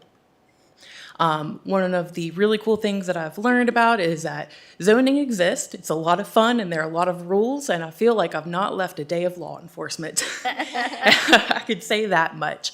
It is a team effort. I have, since being here for about 1.5 years now in this position, I have become a certified zoning administrator. Now, I am not the zoning administrator, that's Jude, but we do tag team on my position. One of the coolest trainings that I've done that I think will really help us when we look at our zoning rewrite, and as well as my part in terms of zoning enforcement, is I was able in November to go through the Virginia Independent Automobile Dealer Association. I did not know until I got into this class how much zoning there was. I was very grateful to get to go, and Viata was also very grateful because they'd never had a zoning person to pick on. So it was a great time. We learned a lot, and we work with our partner at the Virginia Motor Vehicle Board. So it was one of the top 3 trainings I've ever taken. So my duties are to ensure that there's a compliance process, and just to note, there has been a compliance process way before me. This was a new position that was created, and like I said, I took this over in August of 2024, and my job is to ensure zoning compliance. I enforce Montgomery County Code 10, which is the entire zoning ordinance. It's quite a read. And conditions, proffers, decisions of the Board of Zoning Appeals, Planning Commission, and the Board of Supervisors. I'm to conduct yearly inspections of rezoned parcels with proffers and also properties with special use permits to ensure that those conditions have met compliance or are continuing to meet compliance. As we've already heard tonight, the language of those conditions are really important. Some of these that we've seen, I think the oldest I have seen is Echo Stone from 1976. About to say, I'm surprised I have that. And one of the things that I just always want to address is there's this phrase, spirit of the law versus letter of the law. And I think we kind of heard that tonight when we were talking about the time. For me, daylight would be a spirit of the law because it's very flexible, right? It's very vague. But when we go 7 a.m. to 7 p.m., let's say Monday through Friday, we get really specific. That's letter. And so I just really wanted to highlight that because when I look at it, I have to go with exactly what's said. Jude, he has to make those determinations. And it's hard when we're looking back from 2026 back to 50 years ago in 1976. What were these members thinking with these conditions? And we don't have the video recordings to go back to. We don't always have the notes. I know that you all have a really delicate line to balance, and I appreciate that. So I just definitely wanted to highlight that. If a special use permit is inactive for 2 years, it is null and void. And I actually have 3 current cases right now, unfortunately, that do have zoning compliance issues concerning special use permit properties. My main project has been here since I've been on board, has been investigating those zoning complaints that we get from citizens and manage those cases through the zoning compliance process that we as a team have worked together with Bree, Jude, Shelley, Marty to make sure that we've got this pretty solid. And I feel like it's been very successful. And my favorite part is, of course, assisting the zoning administrator in their duties and all other duties as assigned, which has been great. It's been fun learning about everybody else's position. I am very frank. I did not know what zoning was, and I did not know what planning was until I stepped in day 1 of this position. I was like, oh, this is nice. This is very adult-like. So some common types of zoning issues that we deal with are floodway or flood zone unpermitted construction and building, including fill, inoperable vehicles. And the way that we basically define it, you can look in Montgomery County Code 1061 for the actual definition. But essentially, if a cop could pull you over, it's an inoperable vehicle for something and write you a ticket. We deal with junkyards, when people build or do something without a permit. Setback concerns, making sure that those are met. Unpermitted short-term tourist rentals or bed and breakfast inns. Those are kind of our top hitters. What we don't do, because I feel like we get a lot of complaints and I'm always happy to take them. But there are certain things that our zoning ordinance does not allow us to do. That includes trash. That is actually underneath the Montgomery County Sheriff's Office. It would be Deputy Powers. He is the one who works with that. Overgrown grass. Again, I have Deputy Powers on speed dial, and I refer those cases to him. Improper burning, yet again, that is a Deputy Powers, and I will once again go up the phone and say, hey, Deputy Powers, just to let you know, we've got this complaint. And then abandoned property. Montgomery County does not have a property maintenance code. I actually got a complaint today about one, and there's nothing in our zoning ordinance that addresses that. And it's probably one of our most frequent, and I have nobody to refer that to. If there is a zoning portion of it, we can attempt, but if there's no owner or no tenant, our hands are really tied in terms of enforcement. So I really want to come here to explain to you what the zoning violation process is in detail. So first of all, we get a zoning complaint, and I'll break this down here in just a minute, but just to show you a little bit of how this process goes. We will then move in to a letter of inquiry. Then we'll issue a first zoning violation notice, then a final violation notice, a criminal summons, and then court. Our ultimate goal in this process is compliance. We try to be incredibly flexible, and I'll explain that here in a minute. We're a locality that really does try to work with people. Again, I'm a person who is still learning about zoning, and very often people don't know about it. So it's an educational part for both of us to learn together to get them into compliance. A little bit of my caseload. Caseloads are, like, my cases are all thoroughly investigated. They're managed to make sure that we're being fair, that we're being unbiased. So they typically take several months to reach to compliance. Every case is unique, and not everybody knows the totality of the circumstances or all the facts. I don't even know all of the facts, just to be clear about that. Our ideal caseload would be to have 20 active cases. That's enough for each workday, 1 case a day, because another thing that is not really kind of seen is all of the paperwork that has to be done with this and the documentation. The delays can occur, though, in active cases, processing time for engineering firms or surveyors, staffing when we need to have somebody help out elsewhere, or if I would like to take a vacation. Citizen crises, we do have some older folks who do have some medical things going on, so we want to definitely be respectful to that. And weather. Weather has really been our biggest kicker. And so flooding, or when we have excessive rain or the cold weather, we don't want people out there trying to clean up a property and get harmed in the process. Since August of 2024, I can't say about prior, I have worked 86 cases. I currently have 38 cases on my caseload, and we have closed 48. We were actually able to close out one before I got here today. So the first step in our process is a zoning complaint. We try to have them come into our complaint form or via email so that it is a written record. However, if somebody does need other needs, accessibility, whatever it is, we do take them in person or by phone. During the intake, we do a preliminary review to see if it's a valid zoning concern or if it's unfounded. If it is something that is not in my wheelhouse, then I will refer it out, we'll provide resources, whatever is needed.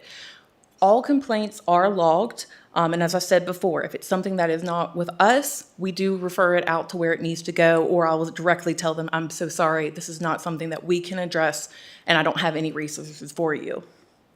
The complaint is then put into a queue. As you heard, my caseload is at 38, and so right now, unless it's a high priority, it does set into a queue.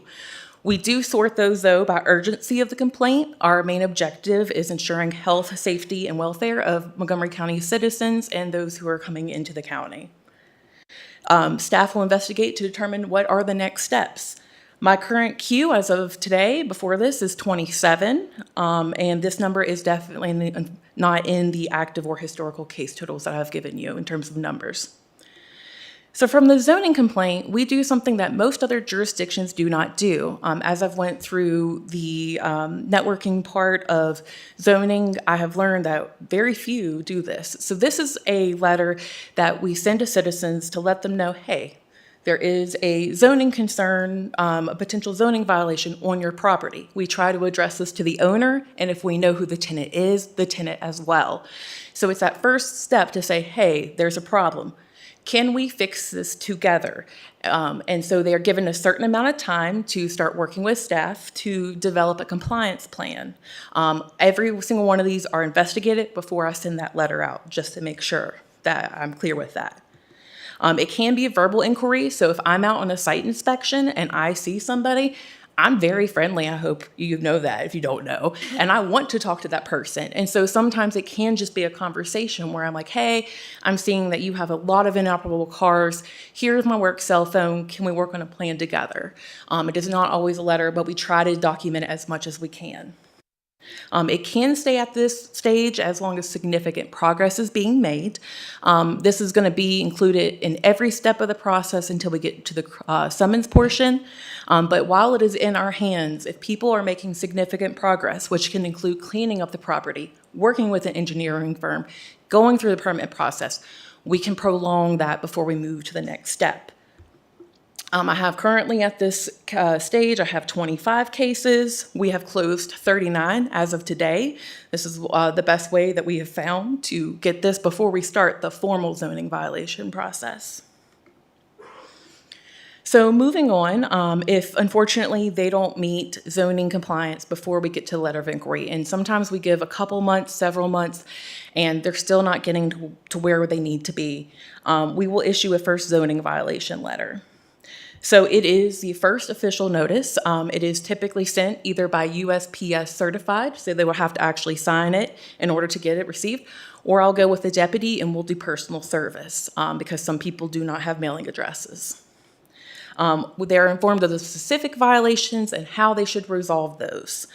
They do have 30 days to comply with what has been put forth in the document, and or they can appeal to the Board of Zoning Appeals. There is that language at the bottom. I'll give them the date they have to appeal and that process. Again, it can stay at this stage until significant progress is made or they've reached compliance. Current cases at this stage are 9, and I have closed 7 so far at this stage. After 30 days, or we however long it might take. If we still have not reached it and we need to go up a step, we'll go to the final zoning violation letter. One thing I forgot to mention, before we even send out this letter of first zoning violation, we will meet with county attorney, Marty, and we'll bring forth the evidence to him. And this is a tag team, so of course Jude is looped in and Bree is looped in as well.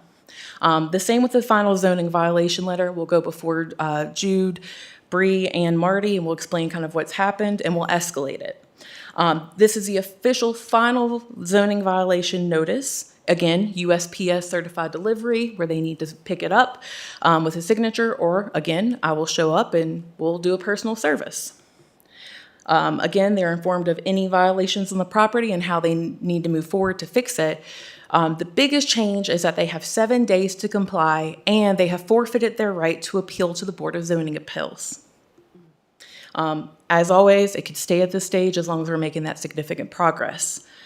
Currently, I have one case at this stage. I have unfortunately not been able to close any before we get to the next stage. So if they do not comply, and we speak about it as a team, we will go forth with the next part, which is a criminal summons.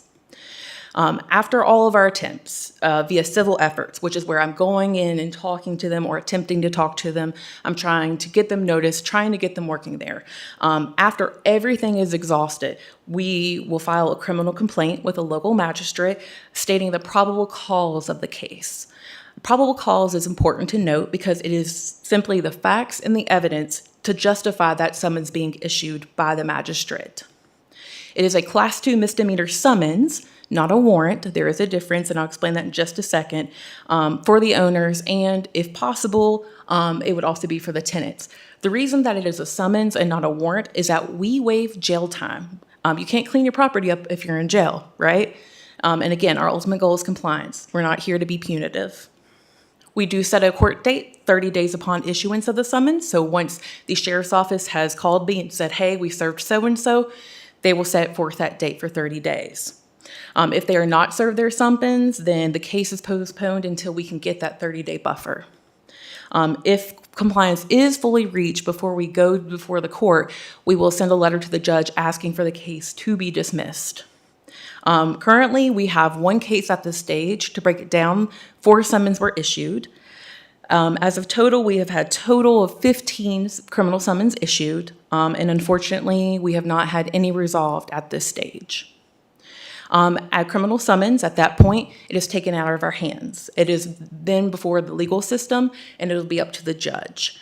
So talking about the judge, we'll move into our final stage, unfortunately, and I do say unfortunate because it is not where we want to go. One thing I would also want to note is that the moment that I make contact with a person, I let them know, I'm not trying to scare you, I'm being very upfront with you. If compliance is not reached, we will go to court. There is no ifs, ands, or buts about it. We've got to reach compliance. And we do try to give them all the time in the world that we can to reach that compliance before we go before the court. Because once it's there, we can't touch it. It's up to the judge. So with court, the county attorney, Marty, has to represent the county and staff. The burden of proof, who has to present it, is the county.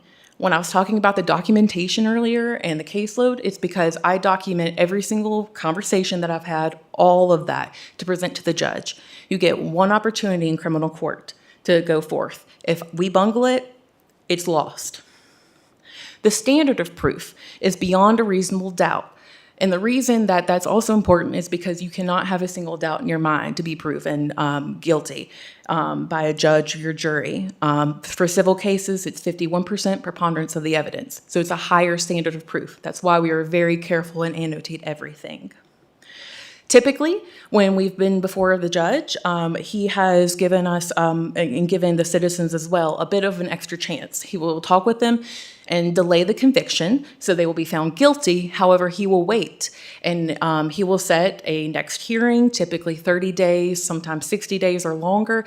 And if we come back and they do not complete whatever we've asked them to do, then the judge will do what the judge needs to do. We do not ask for court fees or fines. But if a judge decides to implement that, that is on him or whoever is there. He can impose jail time. That is within them. But again, that is not our recommendation. Right now, I have one court case at this stage. It is 4 people with 2 charges per person. It is 2 owners and 2 tenants. We have had 2 cases successfully closed at this stage, and both of their charges were dismissed. There were no fees, fines, or jail time. Total cases as of my start have been 3. So, happy news. Whenever we get a case closure, if I send you a letter that says, hey, there's a zoning issue, we should probably get you an official letter to say, hey, the case has been closed. So we've added this in so they get a letter from us that officially states the case has been closed. Case is closed. I did not get a chance to update this, but we have officially closed 48 cases as of today. So that's been exciting. I'm going to look at Jude. Do you have anything to add? All right, any questions for you all that you have for me? I have a couple of questions. Go for it. In your slides, you kept referring to, look like August of '24? Mm-hmm. Is that the most recent? That was when I was hired, yes, sir. Oh, So, okay. All yeah, right. so I cannot speak to historical data. I will tell you, I could fill up probably these 3 of all of the cases. Right. So it's August 24th to today. Yes, sir, since I've been hired in August of 2024. What is your biggest problem? In terms of zoning compliance or in terms of what exactly? Zoning compliance. Just to make sure I'm being very drilled in, as in with citizens or as in like the most common zoning complaint that we get? What's your biggest headache? Junkyards. I have a case right now that this individual has been, it is definitely one of the worst. They encroached on private property. They did not know. And it's been working with the tenant. He has been great to deal with, but it is very difficult for him because it is a large amount of junk, debris, and inoperable vehicles. He cannot move them. He is 56 with a lot of health issues. So I wouldn't say necessarily it's a headache, but it's just one of those things. It's a case I can't easily close. And I've gotten no response from the owner. So that's been the harder part. I'm thinking in terms of us trying to delve into the zoning ordinance and talking about the specificity of the letter of the law and that sort of thing. Yeah, it's something that we've been speaking about as a team, and I looked to Jude and Bree and stuff. Jude has a giant document of things that we look at. The good part of having Jude and me, we have very different backgrounds. I will say very different. I mean that in the nicest way. I have the law enforcement brain. He has a zoning brain. So we're able to catch a lot of loopholes. And so we do have a giant document full of those loopholes that we'd like to see closed. Again, that's only going to be our recommendation. Okay, thank you. You're welcome. Any other questions, thoughts, comments? So do you review the staff analysis on recommended conditions for proffers and special use permits? It's not a check off of my box, but am I nosy and look? Yes.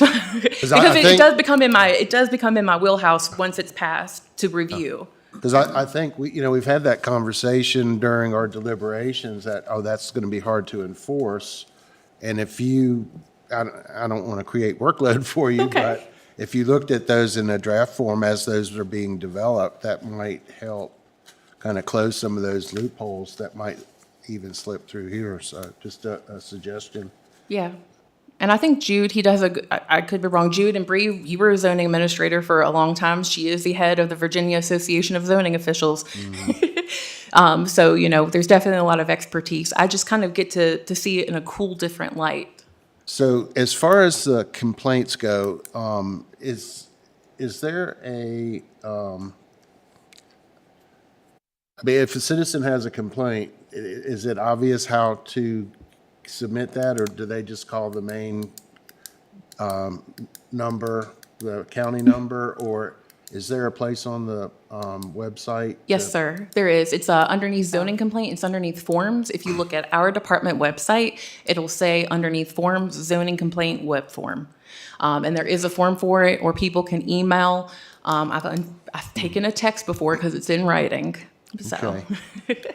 Because I know we were very intentional about having some concerns about litter control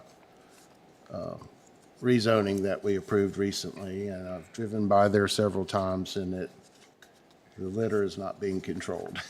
And it's not a good look for the county. We have actually received a complaint on that. I have. Is Looks on like most. 603 at the 128? Yes. Okay. We have received a complaint on that. It does look like it is in VDOT right-of-way. So we have let the business know that we have received a complaint on that.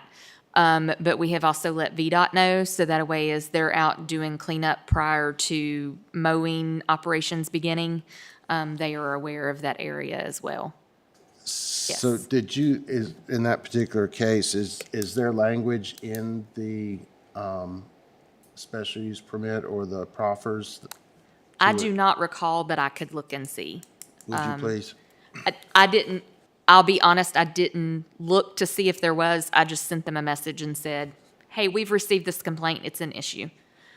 Is that would put it in Laura's, It would put it in Laura's wheelhouse, yes. she could get it done. I will say, given her workload right now, it would not be one of the ones that would rise to the extreme top.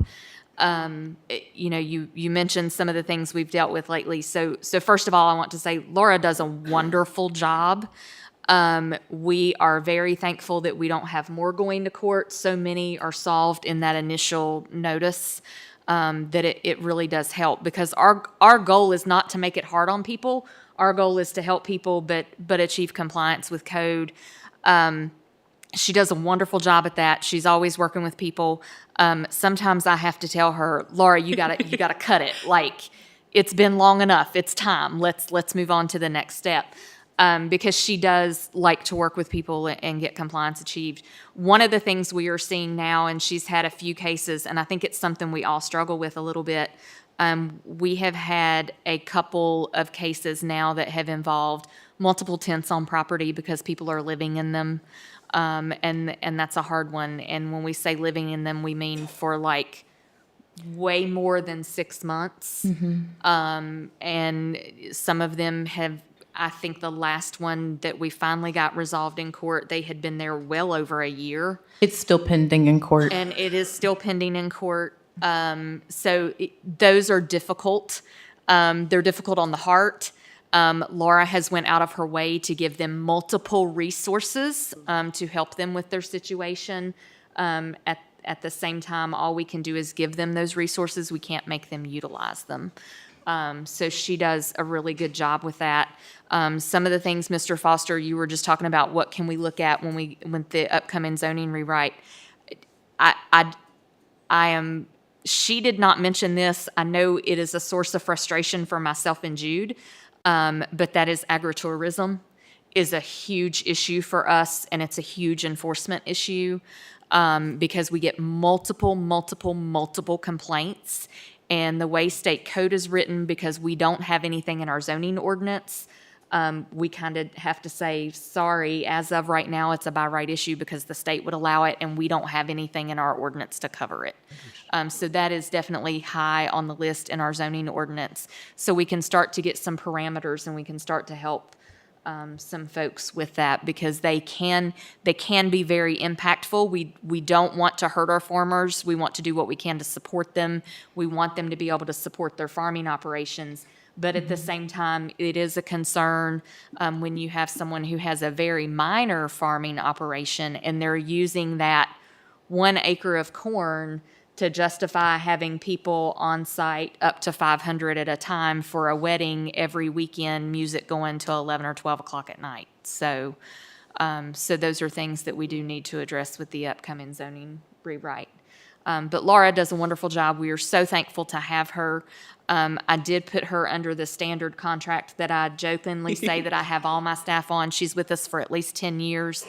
Jude has informed me that renews annually. I did not know that. But she's hopefully with us for the long haul.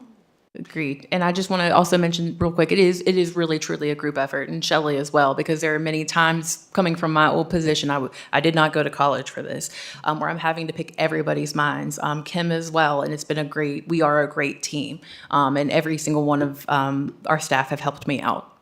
Even if it's just going on a site visit, which please come with I invite you. Mr. Rice? Laura, do you help with barking dogs, or is that Mr. Powell?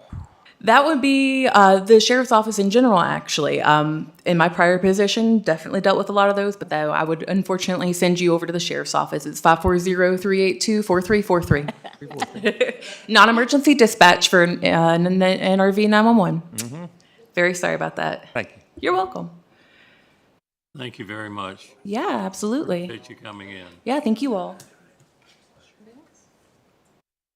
All right, there are no items of old business. We need to come out of work session, Mr. Chair. We do. I keep forgetting that. Is there a motion to leave work session? Second. All those in favor? Aye. Opposed? Motion carries. Now, we will skip over old business, as there are no items, and go to new business. And we have a resolution that I would like to read. Whereas Arthur L. Trey Walls III has provided dedicated and distinguished service to the people of Montgomery County as a member of the Montgomery County Planning Commission since 2014. And whereas Mr. Wool's commitment to better planning is evidenced by his completion of the Certified Planning Commissioner Training Program. And whereas Mr. Wool's provided steadfast support of the work of the Planning Commission while serving as Secretary 2018-19 and Vice Chair 2020-2021 of the Commission. And whereas Mr. Wool's commitment to better planning is further evidenced by his service as liaison to the Parks and Recreation Commission, Economic Development Commission, and the Christiansburg Planning Commission during his tenure as a planning commissioner. And whereas Mr. Walls provided guidance and oversight of planning policies and procedures during his service to the Planning Commission's Development Subcommittee. And whereas Mr. Walls has provided wise counsel to the Commission to make decisions for the betterment of the citizens of Montgomery County. Now, therefore, be it resolved that the Montgomery County Planning Commission hereby expresses its appreciation to Arthur L. Trey Walls III for 12 years of outstanding service to the people of Montgomery County. Trey, thank you.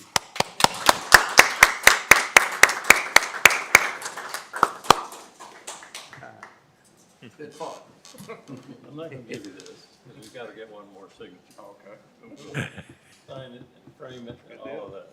Yes, we will get it signed and framed and deliver it. Perfect, thank you. And we would like to get a picture at the end of the meeting with all the commission members and Mr. Waltz with his award.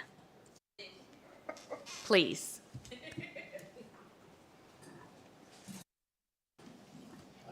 To start this off with a comment, and I don't want this in the minutes, that I learned a lot from you. I sat beside you for years, and your questions were always interesting and made me think about things that didn't immediately come to mind. And I appreciate it, and I thank you for what you've done. And we're kicking you off. This is your last meeting. Sayonara, but come back and see us from time to time, and maybe. Okay. Maybe in the public comment area, you can come in and give us 3 minutes of wisdom. Small bites. Have at him. This is your last chance.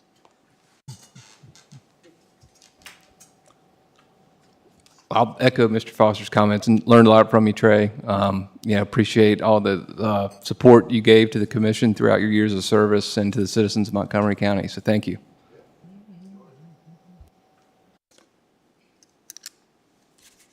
Any other comments? Okay. think we're good. Let's move on to liaison reports. Ms. Karen, you have the floor. Well, I don't want to keep you. Hit it again.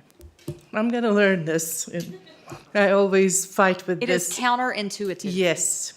Unfortunately, I figured it out. Well, the biggest thing, I think you probably read the news paper today. We had Monday night our meeting, and our county administrator, Ms. Hill, presented the budget. It is $285.7 million, and with the potential 5 cents tax increase. And, you know, tax increase is always not we wanted to look into. But unfortunately, general revenue growth of the county in the past many years between 5 and 7 million, and this year is only 1 million. And both county side and the school board side have wishes almost each equal 80 million each side. So total, we're looking at $16 million wishes with a 1 million extra new revenue. So it's going to be interesting couple months, but that's probably the biggest thing we're going to be dealing for a while. So, Yes. any questions? And the other thing I would like to mention is because your second meetings, which is the third Wednesdays, I'm a liaison to the library board. So you will see Mr. King then, and your first meetings or second Wednesdays, I'll try to attend, but unfortunately, next two, you canceled it. So you may not see me till probably June, but thank you. Have a good evening. Thank you. Ms. Sharp Robinson, Blacksburg Planning Commission. Sure, yes. So, first of all, they talked about us at their last meeting. They mentioned things that were right outside their borders that they were concerned about. And they also mentioned the Montgomery Matters program paperwork that we were doing. In April, or next meeting, they'll be discussing a floodplain overlay. District revisions will be going on.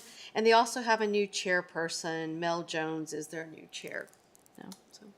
Thank you. Mr. Rice, Christiansburg Planning Commission. I think they're meeting in February. They were talking about a carnival, I think, that was coming. And then I think they may have finished up with the Roger Woody rezoning, and then that went to town council, and then town council did pass it. So that's all. Thank you. Ms. Simpkins is not here. Mr. Miller, Tourism. I was unable to attend. My wife had medical issues which required a walker and a cane and my constant presence, and it's getting better. Good. Well, I'm Good. glad she's getting better. I don't know that your constant presence is medically beneficial, but we'll take your word for it. Mr. Workman? We meet tomorrow. Okay, thank you. Ms. Hopkins? Okay, I have a couple of things. First of all, I want to remind you, Justin mentioned it earlier, April 2nd, we will be in Eastern Montgomery at the Eastern Montgomery Elementary School to discuss the Shawsville and Elliston Lafayette Village plans. That begins at 5 o'clock. We would love to see you there. On April 22nd, the Regional Planning Commissioners Training is going to be held here. Please RSVP and let us know if you can attend, so that a way we can get you added to the count. Our Planner 1 ad has been put in the paper, and we are receiving applications. So hopefully we will have some good ones and be able to get interviews underway and fill that position, because it is smart scale season. And so Justin and I actually received a notice the other day. We need to get our pre-applications in so we can get those prepared. They are due for submittal by April 1st. We do have 3 going in. We will resubmit the roundabout at Merrimack and Prices Fork Road. We are going to submit for the intersection of Vickers Switch West and Peppers Ferry Road and Vickers Switch East and Peppers Ferry Road. So we're going to submit for both of those intersections. So a total of 3 applications. I do believe, as you're aware, in the past, Virginia Tech has used one of our application allotments to submit a project, and I do believe they will be using that again this year. I've been in contact with Emily Gibson and Mike Dunn about that, so I think they will also be using one of our spaces, just because we do not have an application that's ready for submittal at this time. The other thing I wanted to mention, APA Virginia, that conference is in July, and July 27th through the 29th. We are fortunate that the vice president for that conference committee is on our staff, so Justin is planning that conference. We will not discuss how many hours he's going to have to spend on that, but they are offering a planning commission training session on Tuesday. It is in Danville at the casino. So the county is prepared to offer you all the opportunity to attend on Tuesday the PC training. We do have some funds that we can have a few of you go down if you want to on Monday and spend the night and then attend on Tuesday as well. So you can attend both days. You just need to get in contact with me and or Justin so we can get you on the list, registered, make sure if you need a room, you have one. If you want to drive down and drive back just for the Tuesday, that is fine. We can, once the agenda is finalized, we can get you a copy of the agenda. But like I said, it's July 27th through 29th. And I believe that is all I have. I do want to say, we talked a lot about the comp plan and we thanked a lot of people, and some of the people Justin forgot to mention was the wonderful team that we have in planning and GIS. I have said it a lot lately, and I will say it again. I will put my planning department up against any other department in the state. I think I've got some of the best team members that you could have, and they are really rock stars, and they do a great job, and I'm very proud of them. So that's all I've got. Okay, thank you. Thank you. Is there a motion to adjourn? Moved. Second. All right. We have a motion to adjourn with a second. All those in favor, please signify by saying aye. Aye. Opposed? Good night. We'll see you next month. Good night.